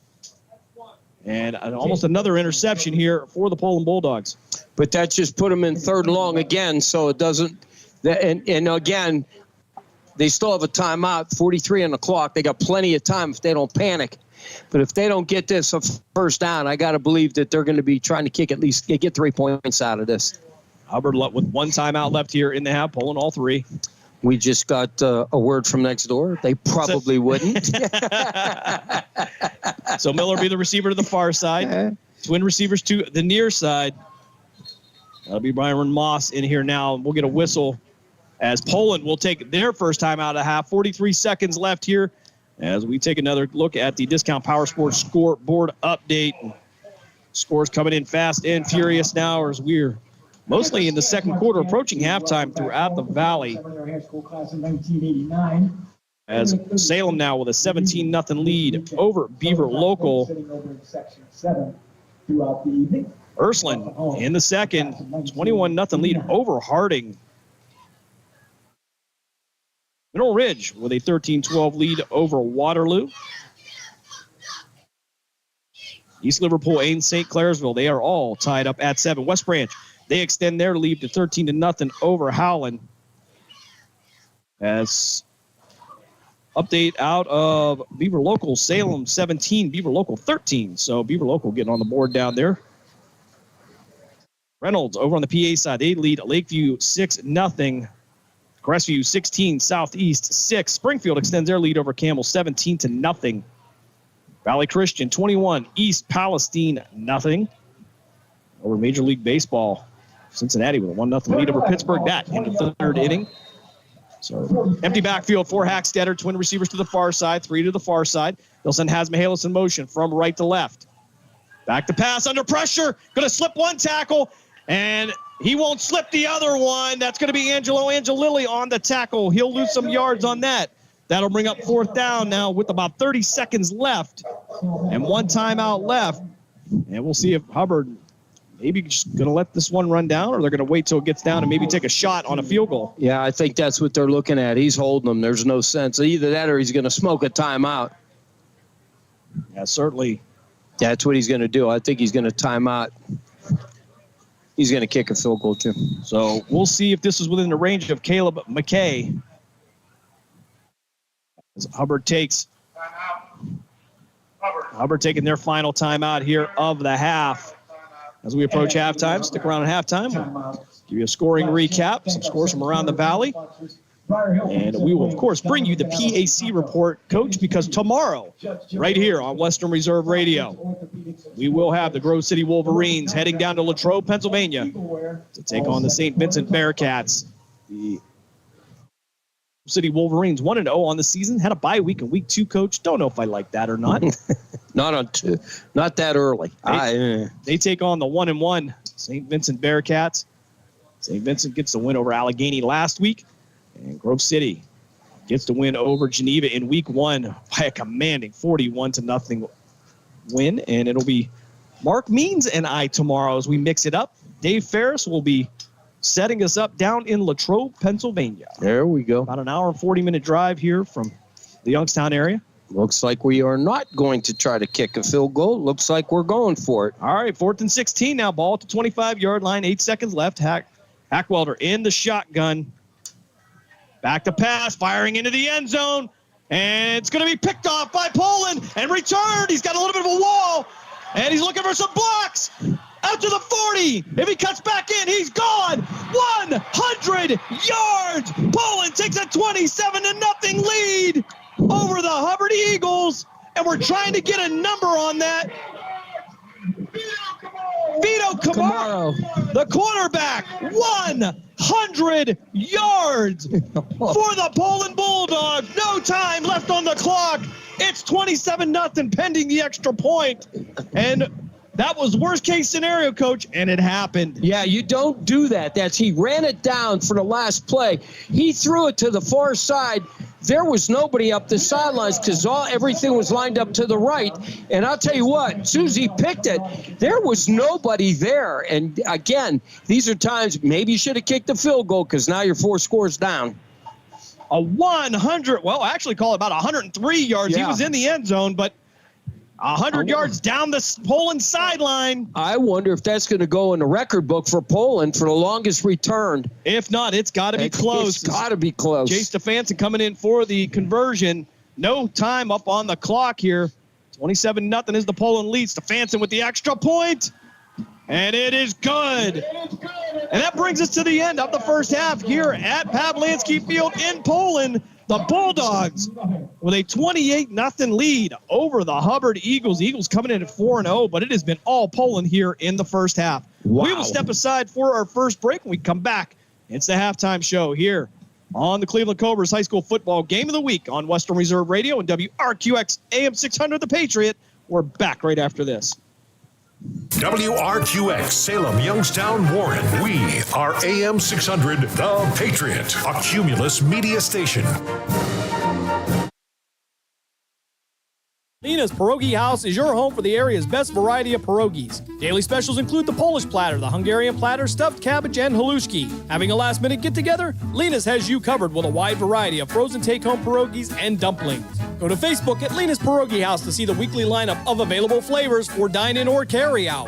Catch the best at Lena's Monday from 10 a.m. to 4 p.m. and Tuesday through Friday from 10 a.m. to 8 p.m. 20 North Main Street in Hubbard or call 234-254-8532. The Mahoning Valley's leader for golf, Milk Creek Golf Course, is now booking tee times for 2024. We offer stay and play opportunities available with 9 area hotel partners. For For more information, visit our website at millcreekmetroparks.org. Also, look for new, exciting opportunities coming soon, including an indoor player development center with Trackman, an indoor Callaway Club Fitting Center, and an Odyssey Fitting Studio in 2024. Follow us on Facebook at Mill Creek Golf Course or call 330-740-7112.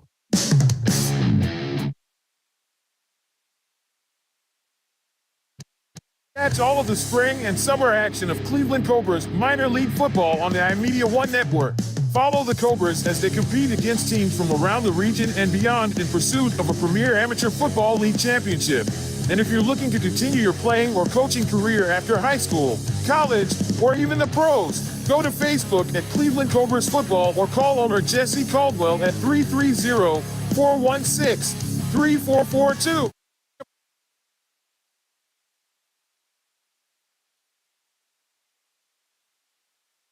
Discount Power Sports at 778 North Main Street in Hubbard is hosting a raffle for a 125cc Ventura ATV. Tickets are $30 each, and 100 tickets are available. For each raffle, when those 100 are gone, a winner will be drawn and a new raffle will begin. Tickets can be purchased at any Hubbard home game or at 778 North Main Street or by calling 330-717-4441. $1,500 from each raffle will go toward a scholarship for the Hubbard Youth Coalition. We now return you to the Cleveland Cobras High School football game of the week on the iMedia One Network. Halftime here at Pavlansky Field in Poland. The Bulldogs, they take a 28-0 lead into the locker room after a 100-plus yard interception return by Vito Camara. And Coach, you talk about worst-case scenarios. You ran the clock down. You used your timeout. And there was only one bad thing that could happen, and that was it. And we are also joined by the host of the Saturday Morning Sports page, Pat Lucia. And I'll tell you, it's been a crazy night so far. Yes, it has been. It just came up, and I saw that 103 yards. That's insane. That is, I just could not believe. 4th and 16, I guess was going into the end zone? Yes, but why throw over there? When everybody's to the right, you're throwing to your left. There's nobody there. It picks off. You got nobody there. And I mean, other than three guys trying to catch him from the opposite side of the field, you were done. Yeah. So throw into a little bit more center of at least the center of the field, not the corner. So take a look at the scoring recap here in the first half. It got started at 6:10 of the first quarter, and it would be Barone on the reception from Kamara. They get Poland the 7-0 lead. Second quarter. At 6:38, it would be David Zipolidis. I want to say Pano all the time, but it was David Zipolidis, the freshman. He would go 53 yards up the middle into the end zone to give the Bulldogs a 14-0 lead. 4:49 of the second quarter. Oliver McCulley, it'd be a 10-yard touchdown reception from Kamara that would give them a 21-0 lead. And, of course, the play we are all talking about here, the 100-plus yard interception return for a touchdown by Vito Camara. And I'll tell you right now, if you're a Bulldog fan, you couldn't be more excited. Yeah, I'll tell you what. Again, I don't understand. He ran the clock down. I don't know what he was thinking. Just get some points. Go into the locker room and say, hey, we're still three scores down, but at least chip away a little bit. Now 4 scores down. I mean, you're digging yourself out of a hell of a hole. And offensively, other than really haven't done much, you throw some long passes, but as far as running the ball, you haven't done anything because you had a defensive line of Poland's 8. Yeah. No, that's sad, but you're right. Bottom line is, Hubbard, you really got yourself you talk about the rabbit hole. You're way down in it now. Yeah. And now it's just, second half, this could be over real quick. Poland, who gets the ball in the second? Poland gets the kickoff. So this could go to continuous clock. If Poland gets the ball, scores, goes up 35-0. Now it's a continuous clock. Right. And, Hubbard came into this game undefeated, right? All the promise in the world. Poland coming off a really hard loss, fought with Canfield last week. Right. So you thought, okay, they're a little down. But who thought of this game would be like this? Not taking anything away from Hubbard, but look at their schedule, really. I mean, so, again, just may not have played the caliber that they're seeing here against Poland. So maybe they, you go in there, hey, we're undefeated. We could go in there. And they got knocked off last week, so, hey, we could probably get them. And they're a good football team. Unfortunately, their line up front is young, and Poland's defensive line is just tearing them to pieces. Yeah, and that's the thing. Bottom line, when you look at Poland, they got a score of 53 yards and now 103 on an interception return. So of the 4 scores, the touchdowns, they've got like 2 that are just through the roof as far as like the distance, long distance. Yeah, and all I'm going to do is come out right now in the eye, just run the ball. They haven't stopped him yet. I'm going to come and play smash mouth football. Yeah. I'm going to be running dive. I'm going to be running, off tackle, Dave left, Dave right. And if you have to throw a little bit of stuff outside, you're good. You're safe. Just throw some safe stuff. You don't have to go downfield. We're going to take our second break here in the half. When we come back, we will have the PAC report here as we get set up for tomorrow as the Grove City Wolverines take a trip down to Latrobe, Pennsylvania, take on the St. Vincent Bearcats. Pregame at 12:10, kickoff at 1 o'clock right here on Western Reserve Radio with Mark Means and I, and of course, the incomparable Dave Ferris. We're going to step aside for that timeout. You're listening to the Cleveland Cobras High School Football Game of the Week here on Western Reserve Radio, WRQX AM 600 The Patriot. We're right back after this.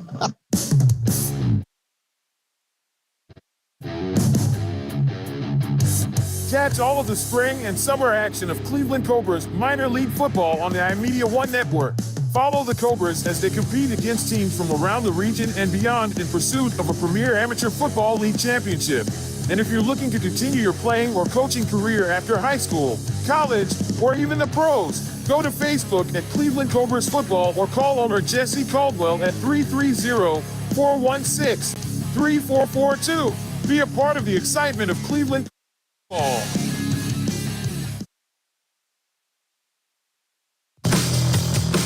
Bulldogs Live is your home for high school sports. We have all the scores on our social media platforms throughout the games. Enjoy our timely updates from local area schools year-round. You won't get the consistency and reliability from anyone else. Our number one priority is servicing our fans and getting them live news as it's happening. Follow us on social media, Twitter, Facebook, and Instagram at Malutic_live. And remember, our fans come first.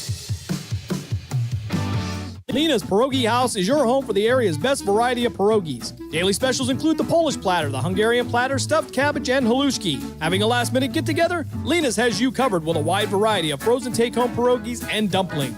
Go to Facebook at Lena's Pierogi House to see the weekly lineup of available flavors for dine-in or carry-out. Catch the best at Lena's Monday from 10 a.m. to 4 p.m. and Tuesday through Friday from 10 a.m. to 8 p.m. 20 North Main Street in Hubbard or call 234-254-8532. The Mahoning Valley's leader for golf, Milk Creek Golf Course, is now booking tee times for 2024. We offer stay and play opportunities available with 9 area hotel partners. For more information, visit our website at millcreekmetroparks.org. Also, look for new, exciting opportunities coming soon, including an indoor player development center with Trackman, an indoor Callaway Club Fitting Center, and an Odyssey Fitting Studio in 2024. Follow us on Facebook at Milk Creek Golf Course or call 330-740-7112. We now return you to the Cleveland Cobras High School Football Game of the Week on the iMedia One Network.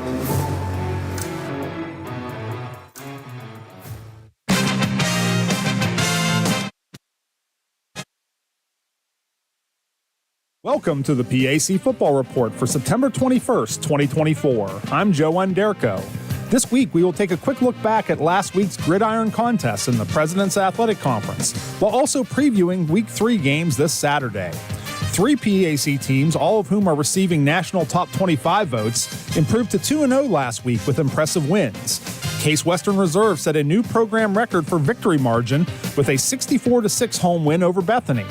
W&J rolled past Teal on the road 58-7, while Carnegie Mellon broke open a 14-7 game after 3 quarters with 27 unanswered fourth quarter points in a 41-7 win over Geneva.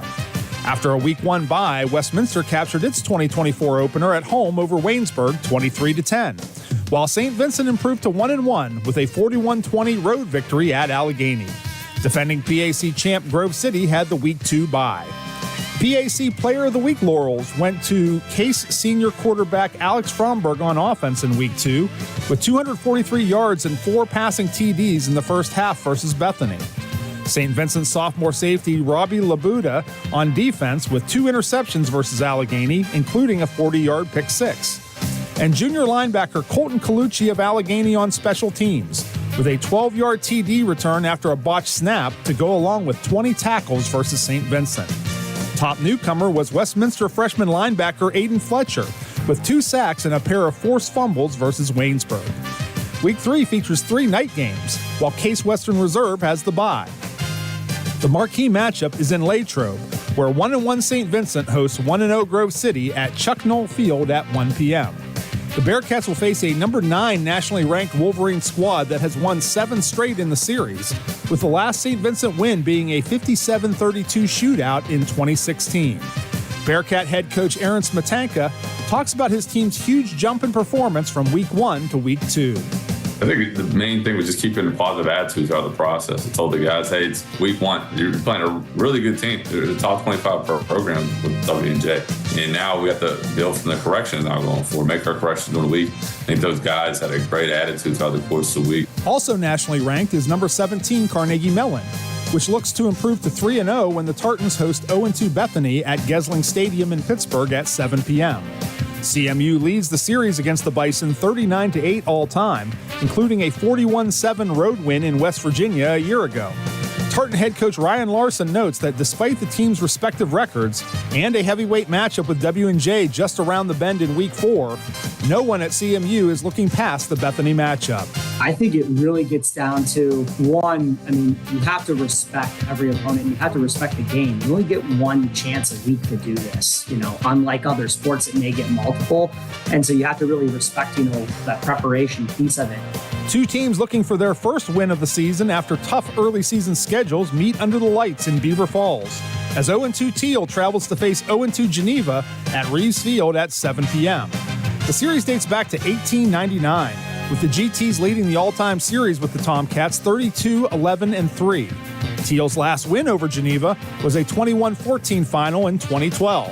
Veteran Golden Tornado mentor Gino DeMarco previews the matchup against the Tomcats. We're going to have to defend some things that we didn't have to defend the first 2 weeks. They're much better. I know they're probably hungry for a win. We can't concern ourselves with any team that we play, just how we respond. We'll get better. In other Week 3 PAC action, 1-0 Westminster travels to Meadville for a 7 p.m. kickoff at Frank Fuhrer Field against 1-1 Allegheny. The series dates back to 1899, with the Titans hosting a narrow 26-25-6 all-time advantage, including a 27-17 home victory over the Gators in New Wilmington in 2023. Finally, 2-0 W&J travels to face local rival 0-2 Waynesburg at John F. Wiley Stadium at 1 p.m. The Presidents have dominated the all-time series with their backyard rivals, winning 47 of 51 all-time meetings, including edging the Yellow Jackets 33-28 in Washington a year ago. That's all for this edition of the PAC Football Report. Log on to the conference website at www.pacathletics.org all season long for the latest news, scores, statistics, and other league info. You can follow us on social media via X, Facebook, and Instagram. Links available at the PAC website. I'm Joe Underko. Thanks for listening, and we'll see you at the stadium.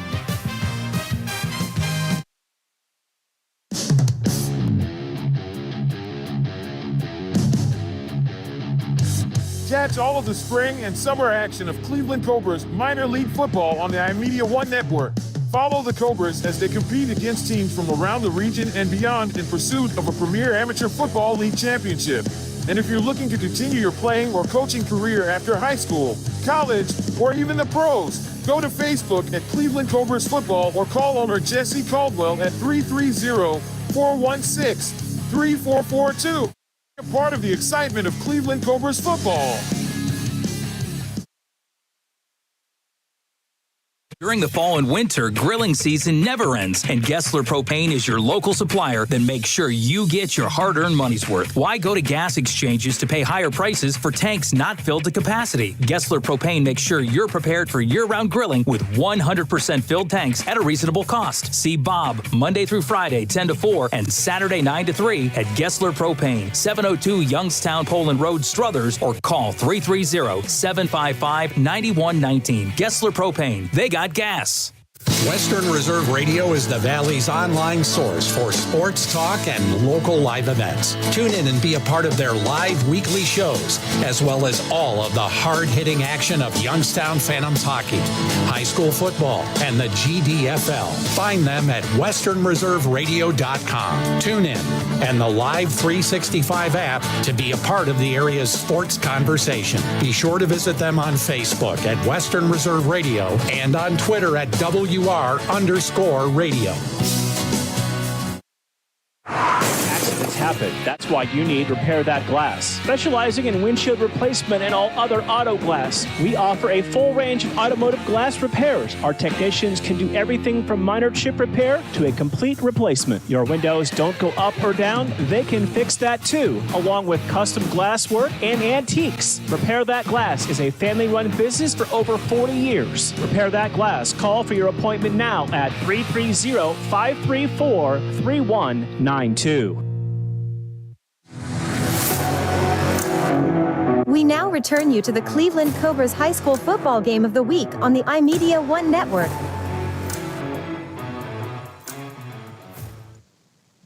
Halftime continues here at Pavlansky Field in Poland. The Bulldogs with a 28-0 lead.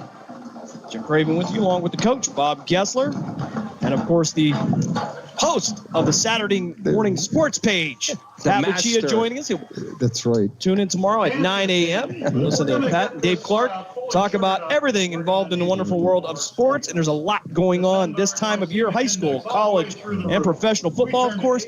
We're getting into the playoffs for baseball, and hockey is starting, too, if you like a little bit of hockey. And, you know, we like hockey here. You always got to throw that hockey in there. Hey, when you got the Youngstown Phantoms yes, here. Exactly. Phantoms coming off a 1-1 performance down at the Fall Classic in Cranberry this week. And you got that famous trombone player for Poland who is... We'll talk about the Canton Akron Jets here, our high school hockey, as they get ready for their season as well. So much going on here. And give us an idea of what's going on tomorrow at 9 a.m., you and Dave Clark. Well, I mean, I think the headline game in the NFL has got to be Baltimore at Dallas. The Ravens go to Dallas. I mean, can you imagine the Ravens potentially being 0-3? Yeah, I mean, Dallas is 1-1. Dallas got absolutely their doors blown off last week at home, their home opener down in Dallas, right? They got smoked by New Orleans with 44-19 or something in that variety. Again, they didn't show up to play. The last time they did that was Green Bay in the playoff. They didn't show up at home. So, I mean, we'll be talking a lot about NFL, but college, you got Oklahoma, Tennessee, which is probably the headliner for colleges. You know, we figure that's going to be the best college game out there tomorrow. Who does Texas play? Because I tell you what, they've been playing some unbelievable Arch Manning ball. getting the start tomorrow. I'll tell you what, that kid, he's going to be, wow. I believe it's UL Monroe. So it's another layup. It's another exhibition game in college. We have to, put up with it. But until they get into conference in the SEC, I think it's next week is when they get conference. The other big game is USC is at Michigan. That's also tomorrow. And Michigan obviously changed his quarterback now, so we'll see what they've got up their hand. They played obviously horribly against Texas. They're just no match. Right. So Michigan obviously having a down year. Pretty much half the team left for the NFL anyway, and obviously Harbaugh went with them. Along with their head coach. Along with the head coach. He saw something coming. What do you think? Oh, yeah, sure he did. It was those hamburgers, giving it to the kids with the COVID or whatever. It was something COVID and hamburgers hamburgers. Too many condiments. Yes, too many condiments. every time. COVID hamburgers, and it was an ugly situation, and they're going to drop, allegedly, NCAA was going to drop the hammer on Michigan Sunday, so we'll have maybe a little talk about that. But the other thing is the benching. Bryce Young losing his job in Carolina, is it a good thing or a bad thing? I think it's the best thing that could ever happen to him, because I personally think he needs to find another team, because that team is a dumpster fire. Carolina Panthers may be the worst run team in the NFL, maybe in all of sports. And you talk about quarterbacks who've had problems there. You've had Baker Mayfield and Sam Darnold, both having great success this year with other teams. Getting away from there and having great years with other teams. So, Reed, what does that basically tell you about Carolina? Well, Pat, before you go here, we're going to get back to the but. Some information here, as Bob had asked. I'm told by John Alsop, president of the All Sports Boosters for Poland, that Luke Wallet had a 100-yard return in 2009, and Jack Allen did a 100-yarder in 1946. Wow. So that one was 103 yards, correct? And, so that's the record. According to John Alsop, we are calling that a record. There you go. Congratulations. So we were fortunate enough to see it. Vito Kamara. There we go. Longest interception for a touchdown in history, 104 yards. 104. Okay, so I was off by 1 yard. So 104-yard return, and we were all here to see it. We were here to see it. That was a heck of a run. That was unbelievable. Yep. So, again, 9 a.m. tomorrow coming up. Their Saturday morning sports page. Pat Lucia, Dave Clark, and, of course, our pregame for the Grove City Wolverines and the St. Vincent Bearcats at 12:10 tomorrow. Kickoff 1 o'clock with Mark Means, myself, and Dave Ferris, making us sound good even when we don't. So, Dave to the rescue. Absolutely. And I have always said they should Xerox Dave and sell him on Amazon. So everybody should have one. As the officials now come to midfield, they'll get ready for the third quarter here as we get ready for Poland to actually get the ball back after the 104-yard interception return at the end of the first half, and might have been the backbreaker there for Hubbard. Yeah, I'll tell you right now, I'm watching some body language by number 14, and oh boy, it's just Hackwelder. It's just you could see he looks like he's beaten. He's got to shake that off. You got a whole second half to go. So, young man, pick your chin up. You got to go. Yeah, make no mistake, a great athlete. Yeah. And again, that was the worst case scenario that could have happened. And I would hate to have been on the other end of that. Nobody wants to be on that end of history. But nonetheless, here Poland with a 28-0 lead here. Of course, next week we will be out at South Range as Poland will take on the Raiders. And South Range, they don't lose too many regular season games there, Coach. We've been there for some state championship appearances. Oh, yeah, it was good. We've seen all of that, and it's been, even under Dave Rock, he has done a fantastic job carrying that on out at South Range. I got to talk to him one time, and like he said, I say, Coach, I guess you didn't change too much. I know you got to put your twist in there, but like he said, you know what? If it ain't broke, don't fix it. And I said, Coach, that's what I thought. I was hoping you were going to do. And you know what? You've done a magnificent job. Yeah, so carrying on the tradition out at South Range that was built by the great Dan Yeagley. And yet, indeed, we're getting the confirmation. 104 yards there. And I think John Alsop, over there, our statistician for Poland, is as excited as anybody else here. So yeah, I thought I saw somebody jumping down on across the field up in the other press box. And we are getting ready here for the kickoff. 12 fresh minutes up on the board here. Poland to get the ball back here. And they'll have three returners back here. One of them will be David Zipolidis, and why not? As well as J.J. Fonda. He will be back to return. I hope this young man kicks it in the end zone, because if it don't, and it goes to Zipolidis, hold on to your hats, boys. Caleb McKay, the right-legged kicker here, I believe. And if he is, that could go right to Zipolidis, as he is lined up to the near side here on the Hubbard sideline.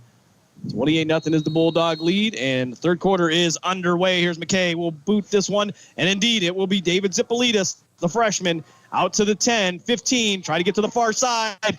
He'll break one tackle, get out to the 20, 25, and almost brought down to the 26. He'll slip one more tackle, get out to the 28, and that's where Poland will start out. 1st and 10 to get the third quarter started. They have a 4-touchdown lead here, and that Poland defense, again, playing as well as we thought it could last week. They had a tough time with Canfield, but tonight they have been spot on in terms of turnovers and pretty much making a living in the backfield of the Hubbard Eagles. Yeah, so we'll see what the offense does coming out. Let's see if they play smart football, just smash mouth, run the ball right at them, and see what they do. I'm expecting that. I don't think that we should even throw the ball. Get that next score in, run the clock, patch it up, and get out of Dodge without any injuries is what I say. Now they'll go two backs in the backfield, one to each hip of Kamara. That will be Zipolitis and Chase Jones. Josh Maseka will be the single receiver to the near side, 1st and 10. And our officials looking to make the clock go from 11:57 to 11:50. As Kamara now in the shotgun. Again, Zipolitis to his left, Chase Jones to his right. Oliver McCulley will be the tight end to the right side, single receiver to the far side. 1st and 10 at the Bulldog 28-yard line. And they'll hand this one off to Chase Jones. Jones will fight his way forward past the 30 down to the 31-yard line. They might give him the 32. It'll be a pick up of 4 on the play. 2nd and 6 now for the Bulldogs. Yeah, that was a great job. Great blocking by Schaefer. He took his man from the far side and drove him probably almost all the way across the other side of the line. I'll tell you what, the offensive line is doing a magnificent job on Hubbard. Grayson Schaefer, that sophomore coach. We talk about all the young sophomores on this team. 3 receivers to the near side. They'll send Fonda in motion. Kamara rolling out to the near side. He'll fire out to the flats. He'll pass this one out to Zipolitis. Out to the 40, near midfield. He'll be knocked out of bounds unceremoniously by Hasmahalis, but a flag in the backfield. I believe that's going to be a hold on Poland. And I think they're going to have John Toya on the hold, judging by his body language. Yeah, that wasn't a good thing. So you're going to get a hold here, I believe. So great run by Pano Zipolitis. Got to make sure I get the 2 straight. I don't want to start any incidents at home. Yeah. And I'll tell you, Pano has been he's been a great developing player. He's gotten so much better year after year. Yeah, absolutely. But I don't know if Pano could. Number 71, that penalty is declined. Holding, number 51, 10-yard penalty, previous spot. All right, Coach. So one of the big guys got excited, ran downfield. I was just going to say, the Zipolitis household, the only thing is Pano's got to do is he's got to catch his younger brother, David. I don't know if he can. That's a task for anybody, I'll tell you. Those little feet just go 100 miles an hour. So it'll actually be 2nd and 16 now for Poland. They'll have it at the Bulldog 22-yard line, 11:08 left here, 3rd quarter. Bulldogs with a 28-0 lead. They'll go I formation this time. Kamara under center. Zipolitis will be the fullback. Single receiver to each side. They'll hand it off to the tailback. That'll be Chase Jones. He'll be hit at the line, maybe lose a yard on the play. That'll bring up 3rd and 17 now at the 21.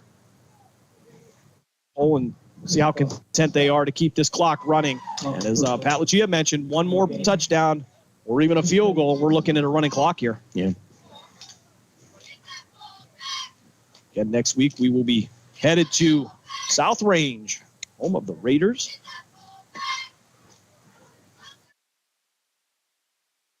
See if the Raiders will be undefeated by next week. They were up by a score of 13-7 at the half over the Struthers Wildcats. South Range now, as we speak, now with a 20-7 lead over Struthers. And off this time, up the middle, that's going to be Kamara on the keeper.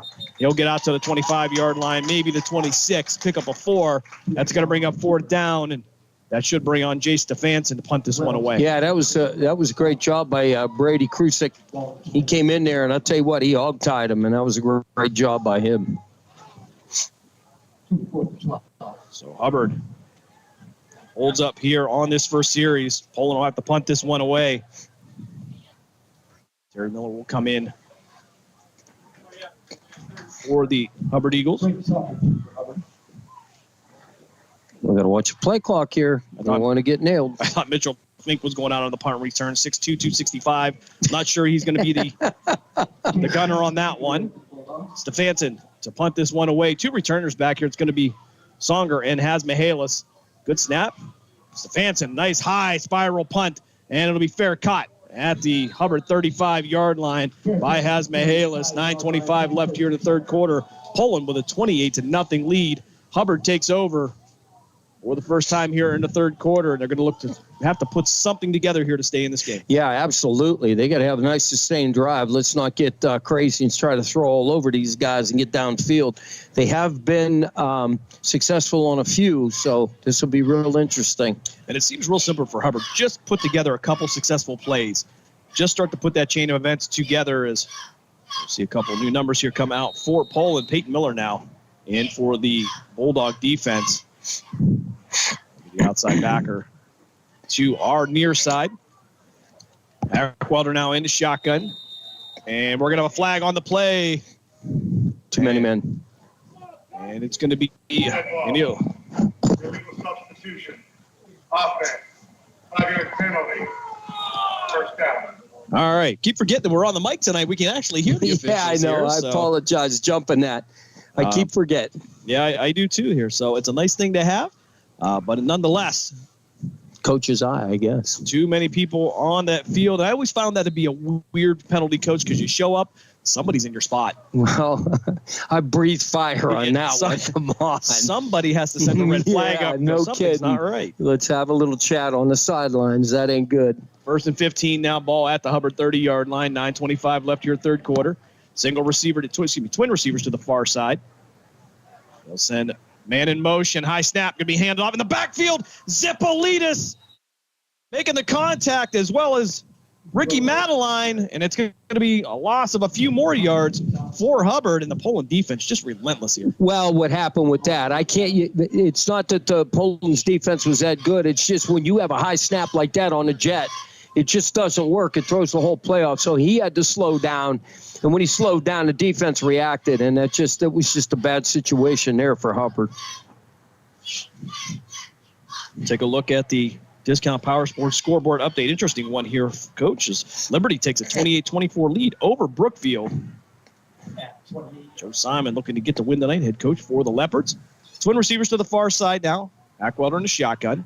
He'll drop back, looking to pass over the middle on the screen. He'll connect. He'll get out to the 30, fight his way out to the 32-yard line. Antonio Berkeley on the reception. He almost got back near the original line of scrimmage, but he'll be well short. 8:22 left here, third quarter. Actually, it was a good play, but the defense was able to, they didn't penetrate too deep as far as the linebackers. They stayed home and read that and were able to get decent yardage to gain, but they knew that they had a mile to go.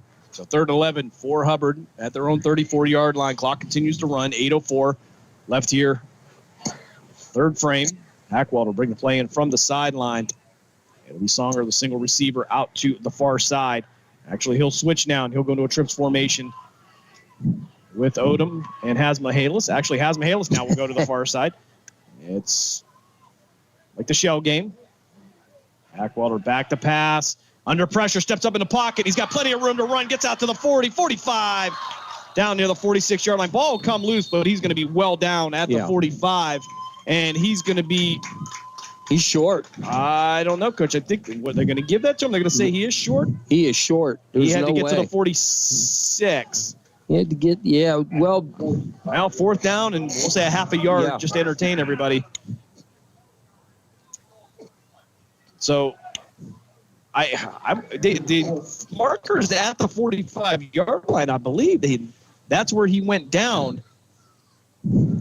And it looks like the marker's beyond the 45. Okay, so I believe they're going to measure on this one. 7:17 left here in this third quarter. You know, the lines could be off, Jim. Or maybe it's our angle, or maybe it's the bifocal in my glasses that I don't have. I don't know. That you don't have? All right, so they're actually going to say, you know what, just give it to him. It's a first down. Ball down at the 45, marker at the 45. Makes sense to me. We'll take that. 7:17 left here, third quarter. Now Hubbard with the first and 10. Jim, I believe that was left foot, right foot, but I mean, I could be wrong on that. It always rears its head at least one time in a game.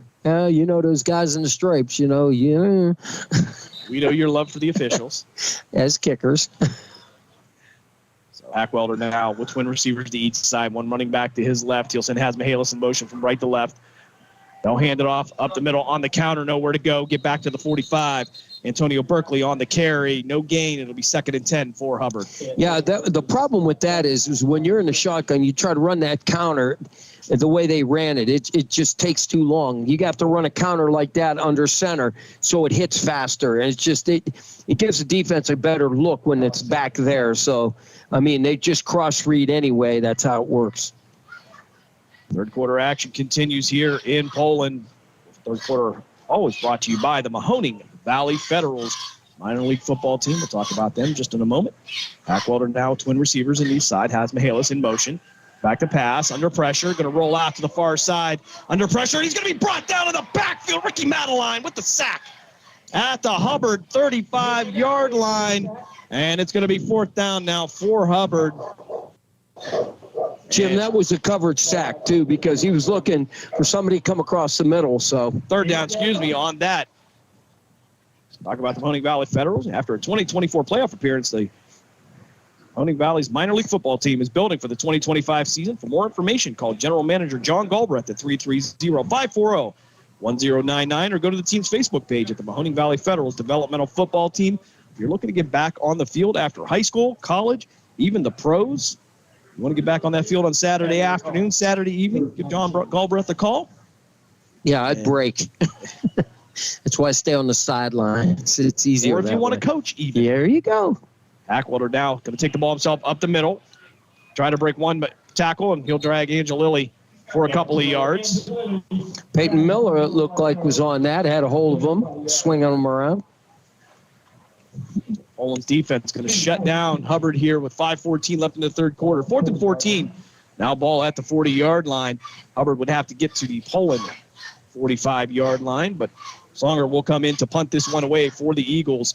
And Vito Camara back to return at the 26. And if anybody's having the night of his career. Yeah, I was going to say, kick it somewhere else. I would kick that to somebody's mom in the 7th row over in section 2 maybe. As Songer now will get rid of this one, and it's going to be a good punt. It'll be fielded by Camara at the 16-yard line. Camara will be tossed out of bounds near the 17. Ooh. And that's where Poland will take over 1st and 10 with 4:38 left here, third quarter. Bulldogs with a 28-0 lead. That was a fast third quarter, too. Wow. Indeed. It's middle.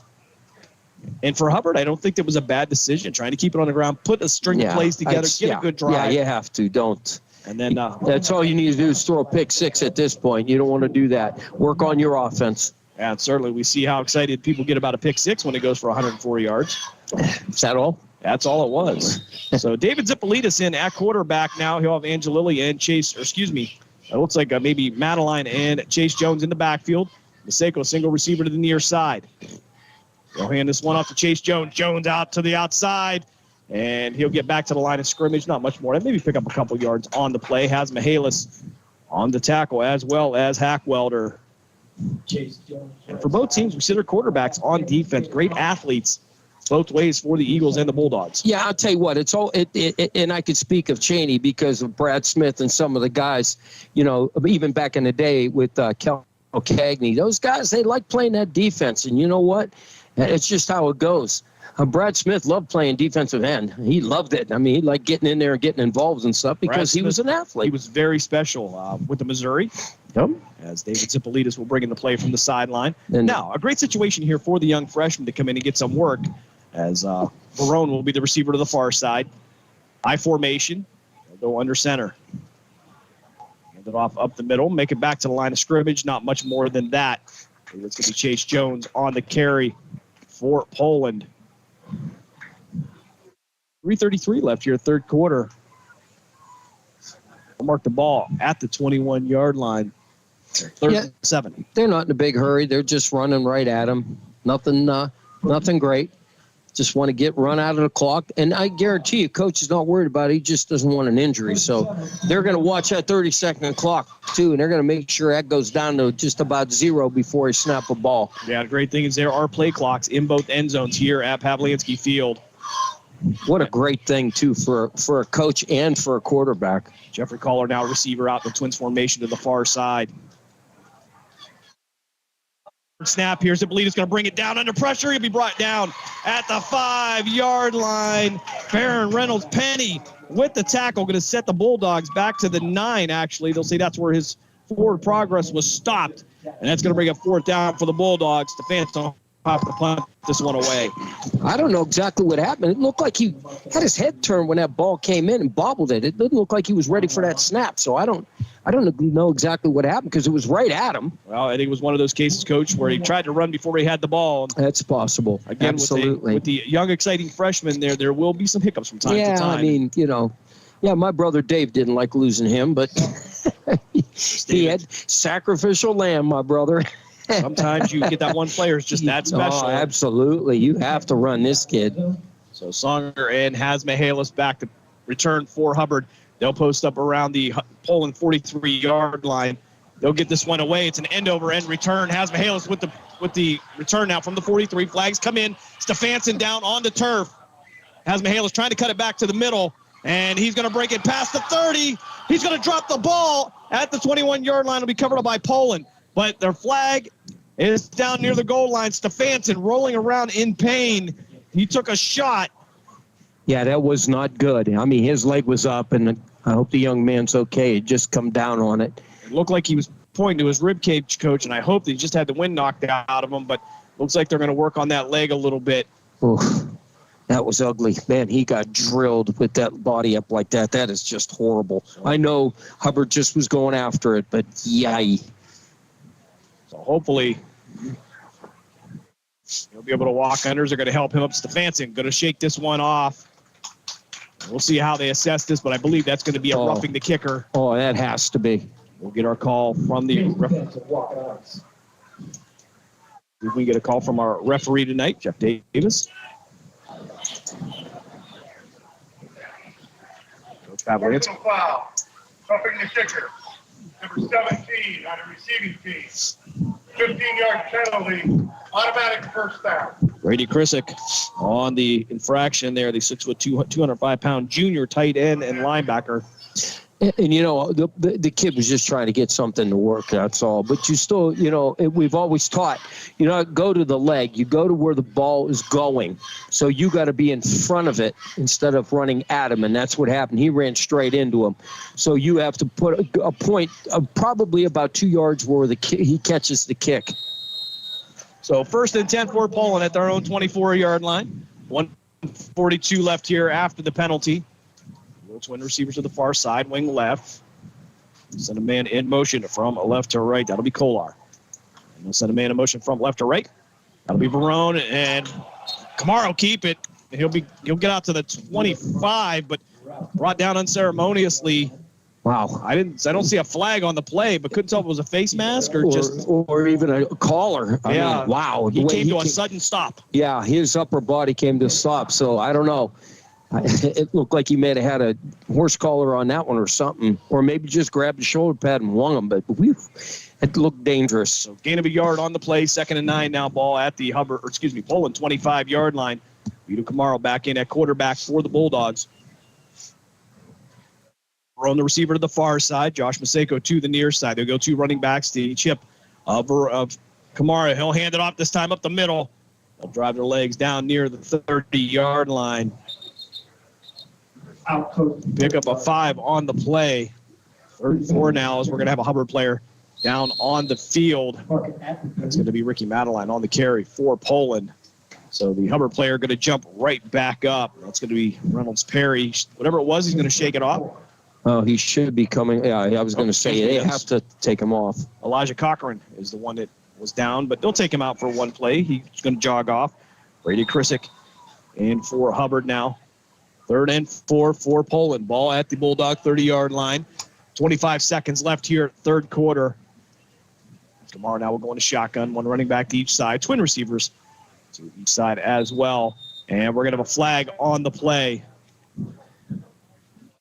And see what the call is. Dead ball. Illegal substitution.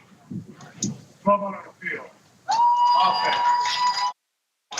And, Coach, I would have to agree because we had 2 receivers to each side, 2 running backs in the backfield with Kamara. Maybe it was a tackle. I don't know. I think even the lineman knew maybe that's not a good idea, but it looked like an illegal formation at first, however.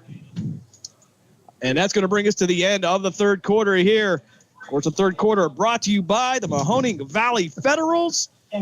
Federals are building for the 2025 season. For more information, call General Manager John Galbraith at 330-540-1099 or go to the team's Facebook page at the Mahoning Valley Federals Developmental Football Team. We'll step aside for a timeout. We come back. Fourth quarter action here in Poland. The Bulldogs, they lead the Hubbard Eagles by a score 28-0. We're back on the other side of this break. Green light, let's get it. Green light, let's get it.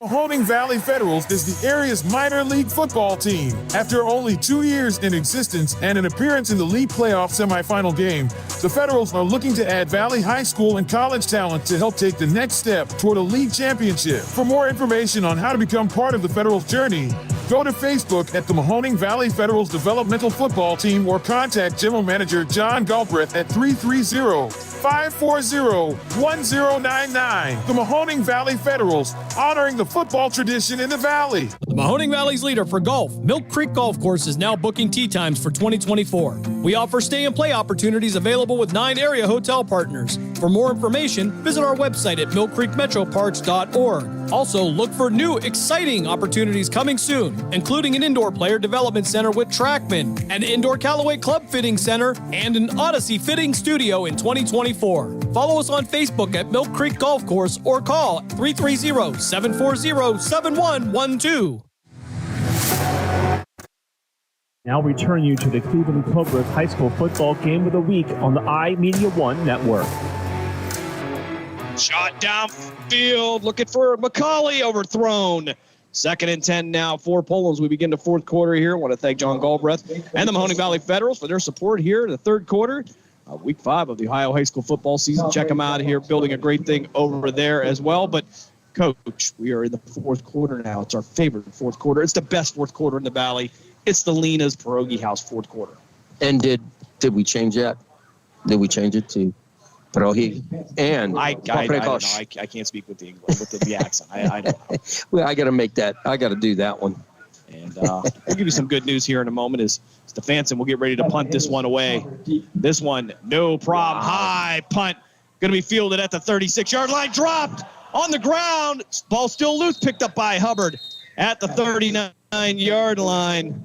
And Hackwelder with the recovery. And Hubbard will keep the ball 1st and 10 as we get working here in the fourth quarter. I believe Dave sent me the lineup for pierogies this week. I'll tell you, it is sinful. And if I can find that.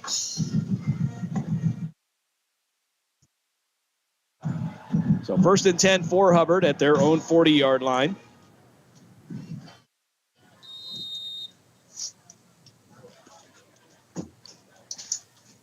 .44 left in this game. Hubbard trailing Poland by a score of 28-0. 3 receivers at the far side now.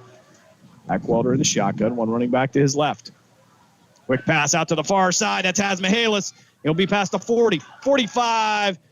He'll make it past midfield, and he'll get hit by Pano Zipolidis and be knocked out at the 47-yard line. He'll get some help. And Dave on cue with the Lena's lineup. Listen to these ones, Coach. These sound magical. Sausage gravy, mushroom and Swiss, Hungarian hot pepper.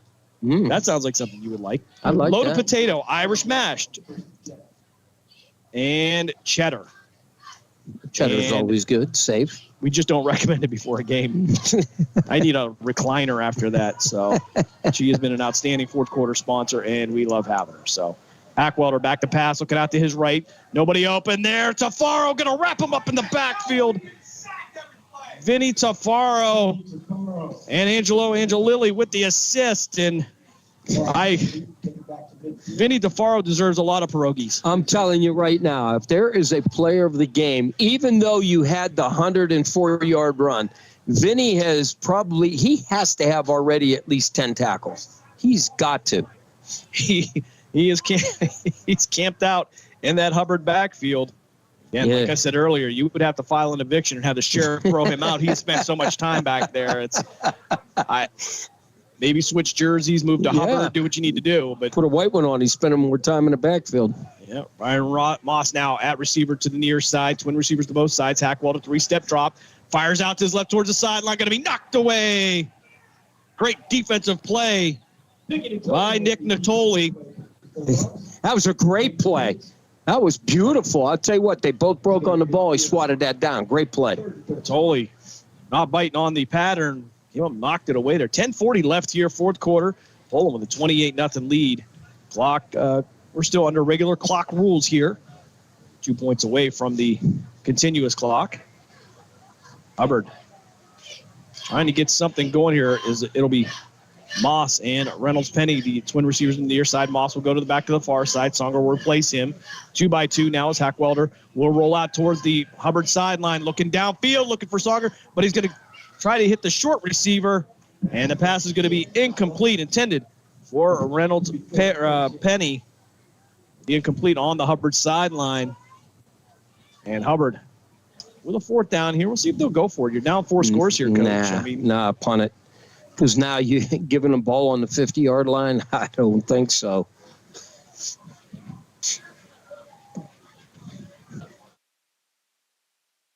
Take a look at the Discount Power Sports scoreboard update over on Western Reserve Radio 2 and Sports Radio 1240. Mark Means and Dave Clark. South Range Raiders lead Struthers by a score of 23-7. Of course, we will be there next week. And Songer will come in to punt this one away for Hubbard. Bulldogs, Songer to kick it away. Good snap back to Songer. Rugby-style punt. He'll get this one away. Vito Kamara trying to field this one at the 17-yard line. He'll fair catch it, and that's where Poland will take over 1st and 10 with 10:27 left here in the fourth quarter. Tell you what, Parno almost got that. He almost blocked that, and that was a great job. Now, that if you'd have been able to see that, that's exactly how you got to do it.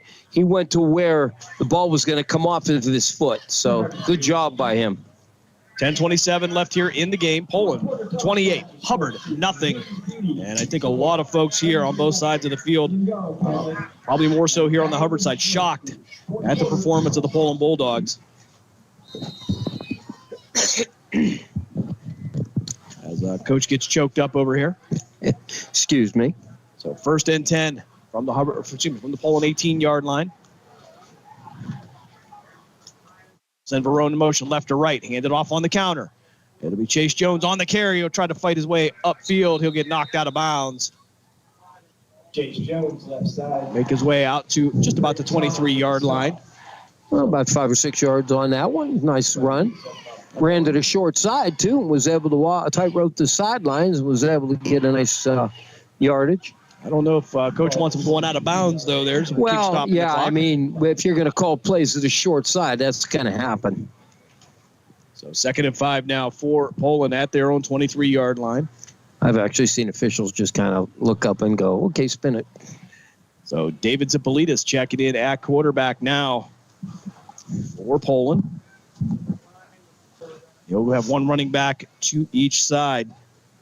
Jeff Kohler now on the receiver to the near side. He'll be the wing left. I'll hand it off to Kohler on the counter. And he'll get past the 25 down to the 27-yard line. Angelilli on the carry for Poland. And they'll be just short of a first down here. They'll call it 3rd, just about 2. As it looks like, I believe, Hubbard is going to take a timeout. So we'll step aside as well. 10:04 left here, fourth quarter. Poland with a 28-0 lead. You are listening to the Cleveland Cobras High School Football Game of the Week here on Western Reserve Radio and WRQX AM 600. We're back right after this. Lena's Pierogi House is your home for the area's best variety of pierogies. Daily specials include the Polish platter, the Hungarian platter, stuffed cabbage, and halushki. Having a last-minute get-together? Lena's has you covered with a wide variety of frozen take-home pierogies and dumplings. Go to Facebook at Lena's Pierogi House to see the weekly lineup of available flavors for dine-in or carry-out. Catch the best at Lena's Monday from 10 a.m. to 4 p.m. and Tuesday through Friday from 10 a.m. to 8 p.m. 20 North Main Street in Hubbard or call 234-254-8532. We now return you to the Cleveland Cobras High School Football Game of the Week on the iMedia One Network. 10:04 left here in the game after the Hubbard timeout. Poland with a 28-0 lead. Look at some scores from around the Discount Power Sports scoreboard update. Last count, Cheney still with a 14-0 lead over Canfield. And West Branch extends their lead 27-7 over Howland. So one receiver to each side for Poland. Have a running back to the right. It'll be Kamara in motion. It'll be Zipolidis with the ball. He'll keep it himself, take it upfield, fight past the 30, past the 35 and down near the 37-yard line. And that's enough for a Poland first down, and that'll keep the clock rolling. There's a whole lot of Hubbard people getting up real slow on that field. They're just getting beat up now. Yeah, certainly not the best performance of the year for Hubbard. And a lot of expectations coming into this week 5 after the first 4 weeks that they've had. Much like Poland had last week going into Canfield, taking on a 1-2 Cardinal team. They were coming in at 3-0. And again, they didn't look crisp, and that was something I noticed. Maseko and Barone, the outside receivers. I'll go wing right for Poland. Chase Jones. Jones off the right side, trying to find someone to run past the 40. And he'll drag defenders down to the 40 and near the 44-yard line. So pickup of 7 on the play. So 2nd and 3 for the Bulldogs. They continue to eat this clock up. We'll have some whistles here. We have a guy down, Jim. We have a Hubbard player down near the Poland sideline on the other side of the field. While we have this opportunity, we'll take another look at the Discount Power Sports scoreboard update. And right now, McDonald with a 34-0 lead over Jackson Milton. Crestview with a 46-19 lead over Southeast. Springfield 23-8 over the Campbell Red Devils. Valley Christian 41, East Palestine 14. And as Pat's going to point out, Ursuline in the third quarter leads Warren Harding 35-0. Wow, impressive. United with a 17-14 lead over Southern. Girard 14-6 over Pie Valley. A closer game than I would expect there between Girard and Pie Valley in the third quarter. Lakeview shutting out Niles 28-0. JFK 22, Marlington 14. JFK on the comeback there after being down early in this game. Western Reserve 27, Lowellville 22. A back and forth affair between the Blue Devils and the Rockets. LeBray 35, Newton Falls 0. And now a closer game in Columbiana as the Clippers lead the Lisbon Blue Devils 28-26. And the Garfield G-Men 42. Champions Golden Flashes 0. Boardman now with a 21-14 lead over Riverside. Riverside making a game out of that over on Market Street there in Boardman. Beautiful stadium over there if you ever have a chance to go out to see Boardman Spartan Stadium. With almost a full production TV studio in there, operated by the students. You know, I just want to make a comment with Champion. I was up there with those guys that are seniors. I had them in the 8th grade, 7th and 8th grade. Great bunch of guys. I'll tell you what, worked hard. Great families. I told them that would have been my years of coaching. I had enough. I was done. That would have been my last year up there. And a lot of parents were very sad, and I was very humbled when they said, and we didn't win a game that year, but they said our kids enjoyed so much of what you guys, your staff did up there and really cared about them. And they were in every game. They really were. It's just that we just couldn't get over that hump. So shout out to the Champion Flash up there. God bless those people up there. Great community up there in Champion as Antonio Berkeley will make his way to the sideline under his own power. And famous Champion Flash just got into the Hall of Fame with Mr. Randy Gradishar. It's about time. The Pro Football Hall of Fame. Absolutely. Saw him many years with Tom Jackson out on that field. Ohio. Champion Ohio. So twin receivers to the far side now, 2nd and 2 now at the 45 for Poland. Zipolidis now hand this one off to Chase Jones. He'll get the first down, make it out past the midfield stripe down to the 49-yard line. So the Poland drive will continue with 8:14 left. And Discount Power Sports scoreboard update. The Mineral Ridge Rams with a 28-18 lead here going into the fourth quarter. 5 seconds left in the third. They have the lead on the Waterloo Vikings. You and I have been out in that area in Waterloo. Actually did the game right from the stands there, Coach. Yeah, we did. Absolutely. And high up atop. One of the great things that we've gotten to do is actually do games with the crowd there, and it's been a lot of fun. Man, we had suckers, we had food. It was great. So twin receivers on the far side, 2 running backs in the backfield. And it's off to Chase Jones. Nowhere for him to go. Might have picked up about a half a yard on the play. And a late flag coming in from the referee. And that might be a sideline warning. It looks like that's where it ended up. We'll see what the referee has to say. It looked like 2 players were over there. Dead ball. Personal foul. 6 on the 15-yard penalty. So Tyler Canfield hit with a 15-yard personal foul. That'll knock him back here. And I didn't see what went on over there. Didn't look like there was much in terms of the of some extracurricular. Yeah, there was a little pushing and shoving over on the far side. That's going to happen. But keep your cool, Poland. You don't want to lose a guy now. You get ejected out of this game, and then you got to sit. I believe it's this game and the next game because they'll consider this the first game. So twin receivers on the far side, 2 running backs in the backfield, 1 to each hip.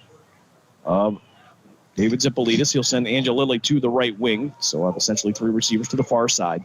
2nd and 25 at the 36. Zippolitis will pass this out there to the Poland sideline, out to Maseko. Maseko catch it on one knee, maybe a pickup of a yard, not much to go after that.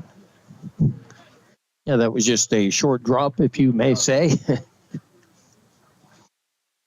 I think they're just content on just running the clock. They watch that big clocks on either side, play clocks, and when they run down to about 3 seconds, they're snapping a ball. And you know what? Pavlansky's not going to humiliate a team, and I never believed in it. You know, get ahead, they can see they're not getting anywhere. Class act and Tom Pavlansky. Really, both communities here. Class acts here. This has become a great rivalry again. This is the 21st meeting, Poland leading the series. So handoff up the middle for Poland, past the 40 down to the 45-yard line. Chase Jones on the carry. And still be well short of a first down. They're going to have to get to the Hubbard 39-yard line after the 15-yard penalty assessed to Tyler Canfield. And I'm sure during film he's going to have a little chat with the coach on that one, as they do. But we don't know what happened. I always hope that they would cut the film off right at the end of the play, so I would never get caught doing that. Oh, you know what? And Carol Zunn was home for family reasons, and we were talking about that. He used to say Bertus should run it over and over and over. Look what he did. Look what Dan Lynn did. So Stefanson to punt this one away. And an end-over-end punt will land at the 24-yard line. Take a bounce back to Hasmahalis. He'll pick it up at the 12. Try to cut back to the other side. Has a little room to run. Try to get a block. And he'll be hemmed up near the 21-yard line. That's where Hubbard will take over. Just 5:07 left here in the game. Poland with a 28-0 lead. And Hubbard right now just trying to avoid the shutout. Yeah. But be smart down here. Don't get fancy. Although they have thrown the ball a couple of times and caught Poland, but they also threw the ball one time, and that cost them 104 yards. But you don't want to do that. I'll tell you that. Again, we talk about worst case scenario in a situation like that, and that's a tough one. As scores continue to come in, Sam Olmstead reporting the Salem Quakers now have and the Beaver local Beavers are all tied up at 25 in the fourth quarter. Sam, of course, the host of the Dump and Chase podcast, the official, unofficial podcast of the Youngstown Phantoms. Unofficial. The Phantoms down at the USHL Fall Classic this week on Wednesday and Thursday come out with a 1-1 record as Ackwelder will try to take the ball upfield. He'll get out to the 11-yard line. That'll be 2nd and 9 for the Hubbard Eagles. And Jalili on the stop, ran him down from the back. The Phantoms get the overtime win over Tri-City on Wednesday and drop their contest to the Sioux City Musketeers on Thursday. They will be back at home on October 18th. You hear that game right here on Western Reserve Radio as they will move us over to City View Sportscast And WRQX AM 600, the Patriot. Clock continues to run here. 4.5 minutes left. Second and 8. Ball at the Hubbard 12-yard line. This one has Mihalis in motion. Give it to him on the jet motion. Has Mihalis will cut it back up. We'll get out past the 15-yard line near the 16. Pick up a 4. It's going to be 3rd and 4 now for Hubbard as the clock will continue to run. Yeah, they're just going to try to keep it going. It's going to be 2nd and 5. I want to thank Jeff Wright. We have a chance from Hubbard sitting next door doing stats for the Hubbard Eagles, and he has been a wealth of information tonight. Great resource. He and John Alsop, if I could just have them on each side of us. And he's amazing because he's making a lot of calls for Hubbard that they should be doing. Somebody you agree with, Coach? Wow. Hey. Ackwelder back to pass. 3-step drop, fires out to Songer. He's going to catch this ball at the 22-yard line. Ball's going to come loose, but he's going to be well down and brought down by Jay Stefanson. So pickup of 6 on the play. That's enough for a Hubbard first down. 3:34 left here in this game. I want to tell you something, Jim. I watched that play. It came right at me. The nice thing was that ball was out of his hands before he made that turn, and he put it right where he's got. This young man, I'll tell you what, he does a great job throwing the football. He really does. Good quarterback. Alex Ackwelder, the senior quarterback, 6'2", 200 pounds. And I think they need to do a little bit more of that tonight. The timing routes, they're getting right on the cuts. Because not a lot of time to throw in the back for the Hubbard Eagles tonight. Ackwelder under pressure, going to be brought down. He's going to slip a tackle as Vinny Tafaro had him back there again. And I almost want to say Tafaro is going to end up on their roster tomorrow. You got that right. Wow. If you were the defensive coordinator for the Poland Bulldogs, I think you got to be pretty happy with his performance tonight. He has had a high motor for 4 quarters. Absolutely. 3:12 left here as the clock will continue to run. 2nd and 9 for Hubbard at the Eagle 23-yard line. I want to remind you, coming up tomorrow at 9 a.m., Saturday morning sports page with Pat Lucci and Dave Clark. And then at 12:10, it will be the pregame show with Andrew DiDonato as the Grove City Wolverines travel down to Latrobe, Pennsylvania to take on the St. Vincent Bearcats.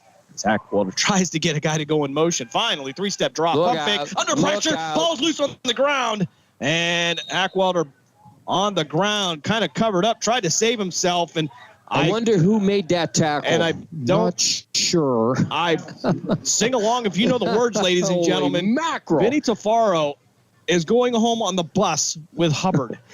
I want to tell you something, though. In defense to the quarterback, his front line has not done a good job for him. He really hasn't. The poor man, he drops back and he's getting heat. And I know that they got some young guys, but I'll tell you right now, that's been a tough day for him. Tough day. So 3 receivers on the far side now for Hubbard. 3rd and 12. Ball at the Eagle 20-yard line. Ackwelder in a shotgun. He'll plant his feet. Fire out over the middle. It's going to be dropped near the 30-yard line. Rome Odom, the 6', 180-pound junior, is going to drop that one, and that was a beautifully thrown ball. Again, I'll tell you what, the young man's spot on. He does hit him where he needs to hit him, but you know what? You just have one of them games, and this is one of them games. And the good thing is have it early. That way you get it out of your system. So 4th down for Hubbard as Braden Songer will come in to punt this one away.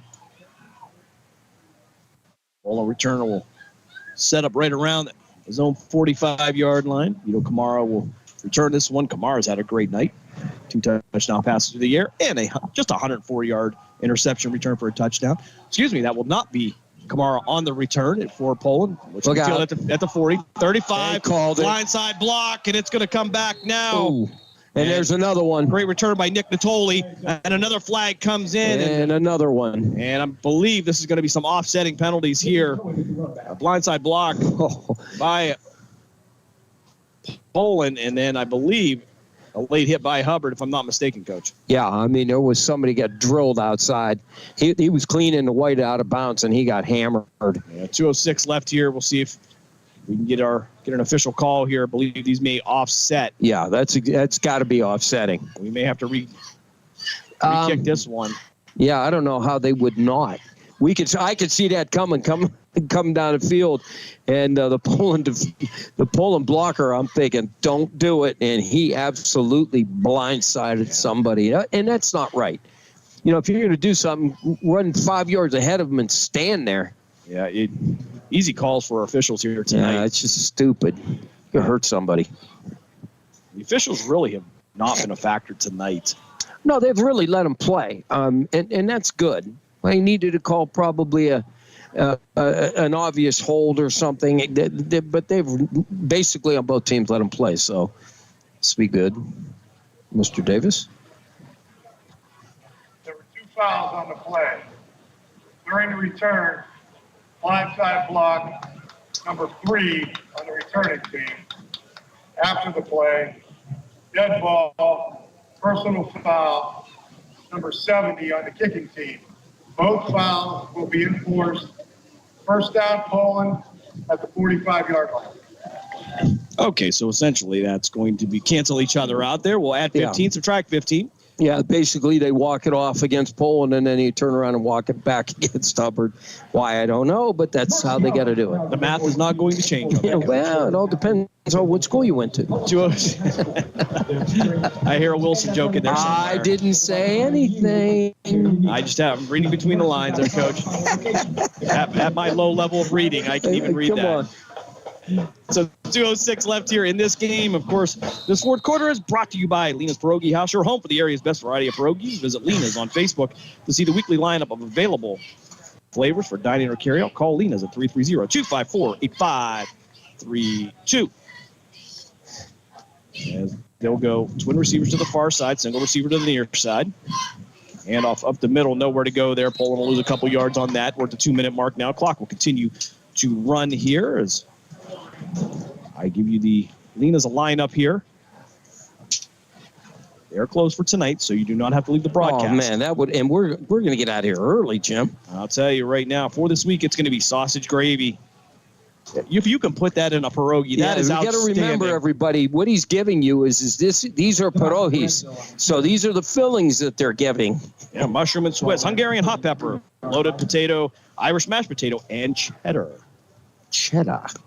Well, they have a variety plate. You can get one of everything. I would imagine. Direct snap to the quarterback. Take it out to the far side.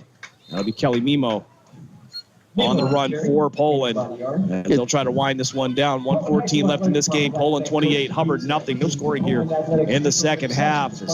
Poland took their foot off the gas. They'll mark the ball at the 44-yard line. 3rd and 11. And we are going to hit just the minute mark here. But that's a class act. I never believed in running scores up. You know, you just don't. And there was a lot of times when I was in the younger divisions, and I would just say, "Hey, coach, you know, we're going to keep the number ones in at half, at the first play at half or first series. If they score, so be it. If not, my 2s are going in." So looking back at the play clocks here, 9 seconds on the play clock, 35 on the game clock. So this should be the last play of the game as they'll hand this one off up the middle, past the 45. He'll fight his way down near to the 47-yard line. Dorenzo on the carry for Poland. And that should wrap it up here as we have 15 seconds left on the game clock. Poland will go to 4-1 on the season. They get the impressive 28-0 win over the Hubbard Eagles. And it has been all Poland here after an exchange of several interceptions in the first half. It would be the one that would set a record as Vito Kamara would go 104 yards for the interception return for the touchdown. Sets the record for Poland. And against Bulldogs, they wrap up week 5 with a 28-0 win over Hubbard. We're going to step aside for a timeout. We come back, we'll have the post-game show here on Western Reserve Radio, WRQX AM 600, The Patriot. We're back right after this. Lena's Pierogi House is your home for the area's best variety of pierogies. Daily specials include the Polish platter, the Hungarian platter, stuffed cabbage, and halushki. Having a last-minute get-together? Lena's has you covered with a wide variety of frozen take-home pierogies and dumplings. Go to Facebook at Lena's Pierogi House to see the weekly lineup of available flavors for dine-in or carry-out. Catch the best at Lena's Monday from 10 a.m. to 4 p.m. and Tuesday through Friday from 10 a.m. to 8 p.m. 20 North Main Street in Hubbard or call 234-254-8532.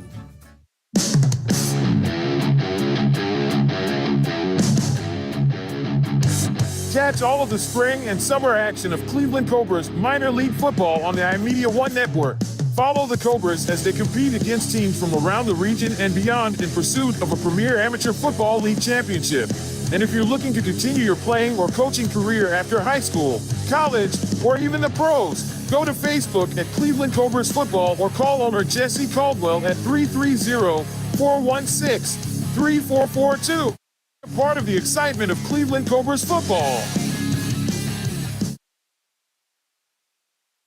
Discount Power Sports at 778 North Main Street in Hubbard is hosting a raffle for a 125cc Ventura ATV. Tickets are $30 each and 100 tickets are available. For each raffle, when those 100 are gone, a winner will be drawn and a new raffle will begin. Tickets can be purchased at any Hubbard home game or at 778 North Main Street or by calling 330-717-4441. $1,500 from each raffle will go toward a scholarship for the Hubbard Youth Coalition.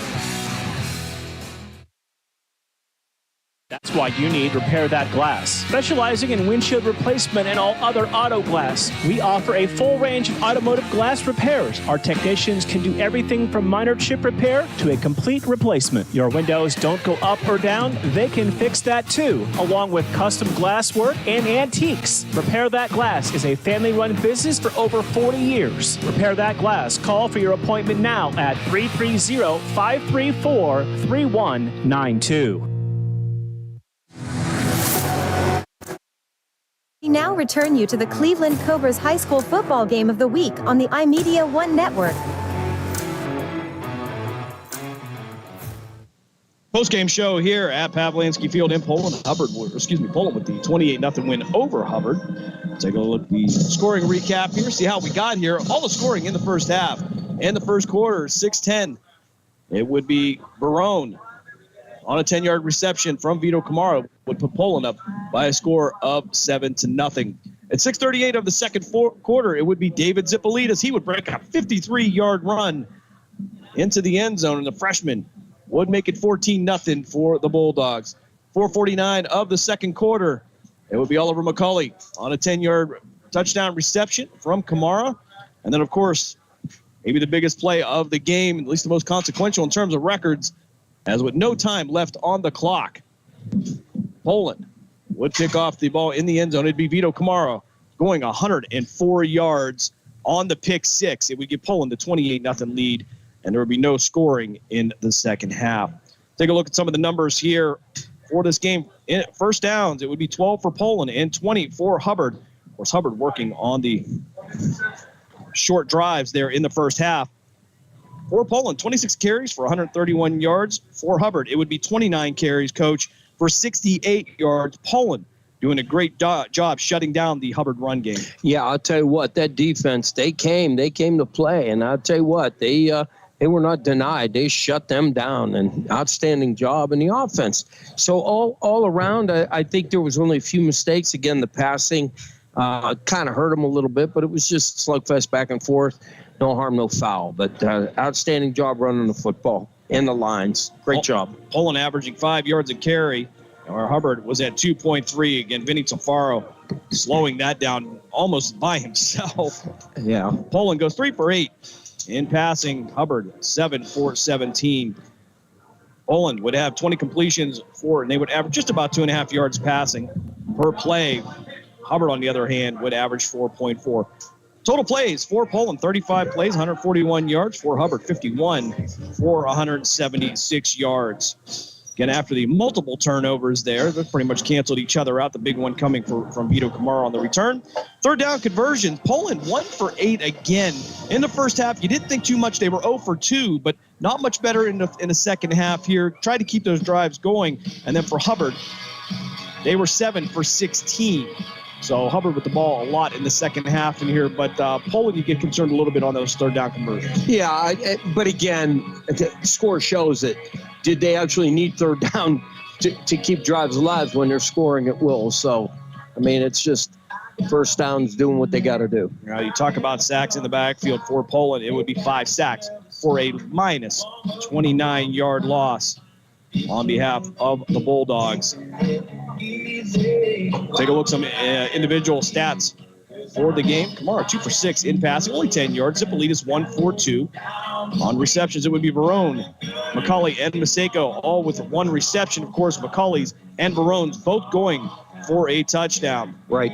Individual rushing yards, David Zipolitas, 1 carry, 53 yards for a touchdown. That'll make for a good average, Coach. Yeah. Chase Jones, 10 carries for 44 yards. He averaged 4.4 yards a carry. Pano Zipolitas, 4 carries for 21 yards. Vito Camaro, 4 carries for 18. Ricky Madeline, 2 for 8. And Angelo Angelilli, 1 for 6. So everybody who carried the ball tonight, Coach, with an average of over 4 yards per carry, really can't beat that. Offense that'll eat up the clock. Yeah, you can't beat that. That's really good.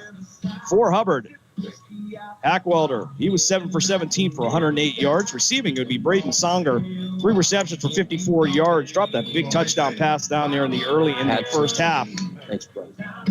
And rushing, it would be Hackwelder leading the Hubbard Eagles with 16 carries for 63 yards. We're going to step aside for one more timeout. When we come back, we'll give you some scores from around the valley, and we will wrap it up here in Week 5 from Pavlansky Field. You are listening to the Cleveland Cobras High School Football Game of the Week on Western Reserve Radio and WRQX AM 600. We're back right after this. Green light, let's get it. Green.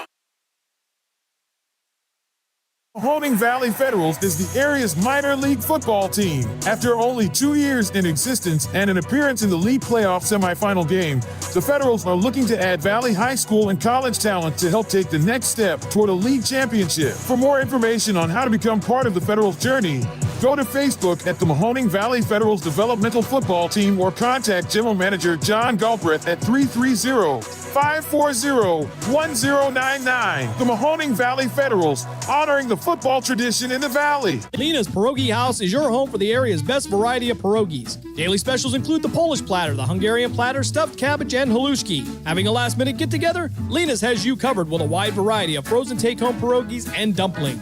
Go to Facebook at Lena's Pierogi House to see the weekly lineup of available flavors for dine-in or carry-out. Catch the best at Lena's Monday from 10 a.m. to 4 p.m. and Tuesday through Friday from 10 a.m. to 8 p.m. 20 North Main Street in Hubbard or call 234-254-8532. Accidents happen. That's why you need Repair That Glass. Specializing in windshield replacement and all other auto glass, we offer a full range of automotive glass repairs. Our technicians can do everything from minor chip repair to a complete replacement. Your windows don't go up or down, they can fix that too, along with custom glass work and antiques. Repair That Glass is a family-run business for over 40 years. Repair That Glass. Call for your appointment now at 330-534-3192.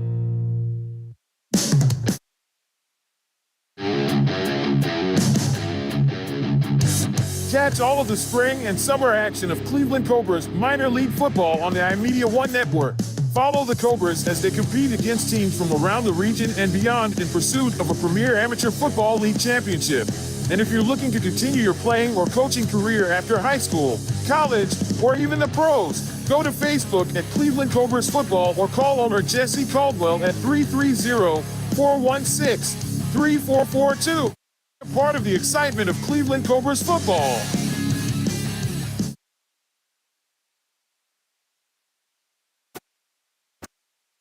We now return you to the Cleveland Cobras High School Football Game of the Week on the iMedia One Network.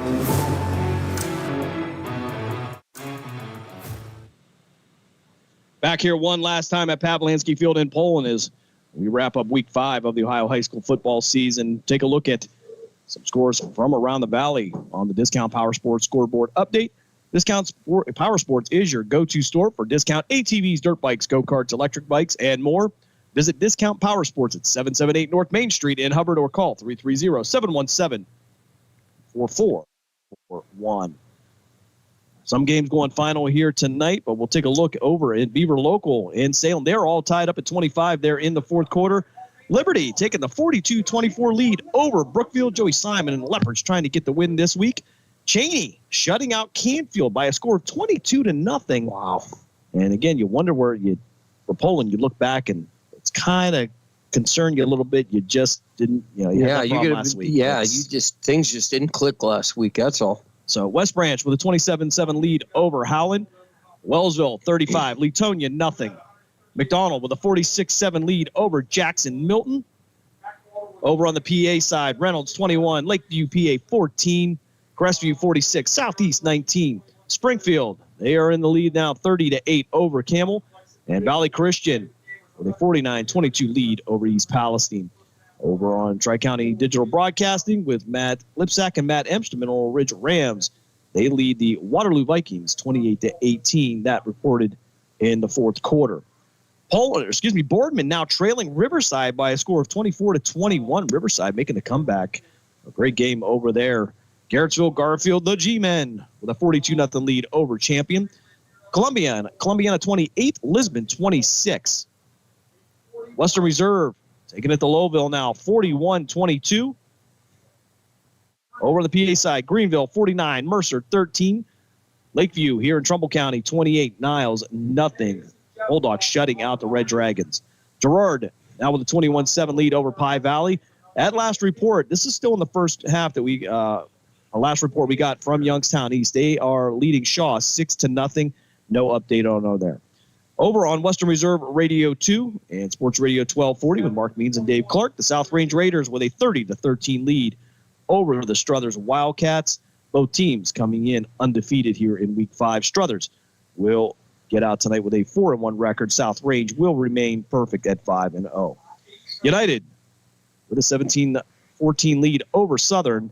And Ursuline, as we'd mentioned, they shut out Warren Harding. It is a final by a score of 35-0. Take a look at some Major League Baseball scores. Cleveland and St. Louis in the second inning, no score. Cincinnati leads Pittsburgh in the seventh inning by a score of 8-0. It is all Reds tonight down in the Queen City. So, Coach, I mean, if you're Poland, it's a bounce-back game after that loss to Canfield. You got to feel good about that. It does not get any easier next week. They will head to South Range to take on the Raiders, and tonight they are knocking off the Struthers Wildcats, who were much talked about in preseason being one of the teams to beat in the area, but South Range, no problem with them tonight. Yeah, South Range that good, or did maybe Struthers go in there underestimating them? I don't know. But I'm kind of surprised at the score, actually. But I will tell you this. Next week, Poland better be ready. Let's not take this game like it was some giant win, because you got to get better, and that's what they did. They got better from last week.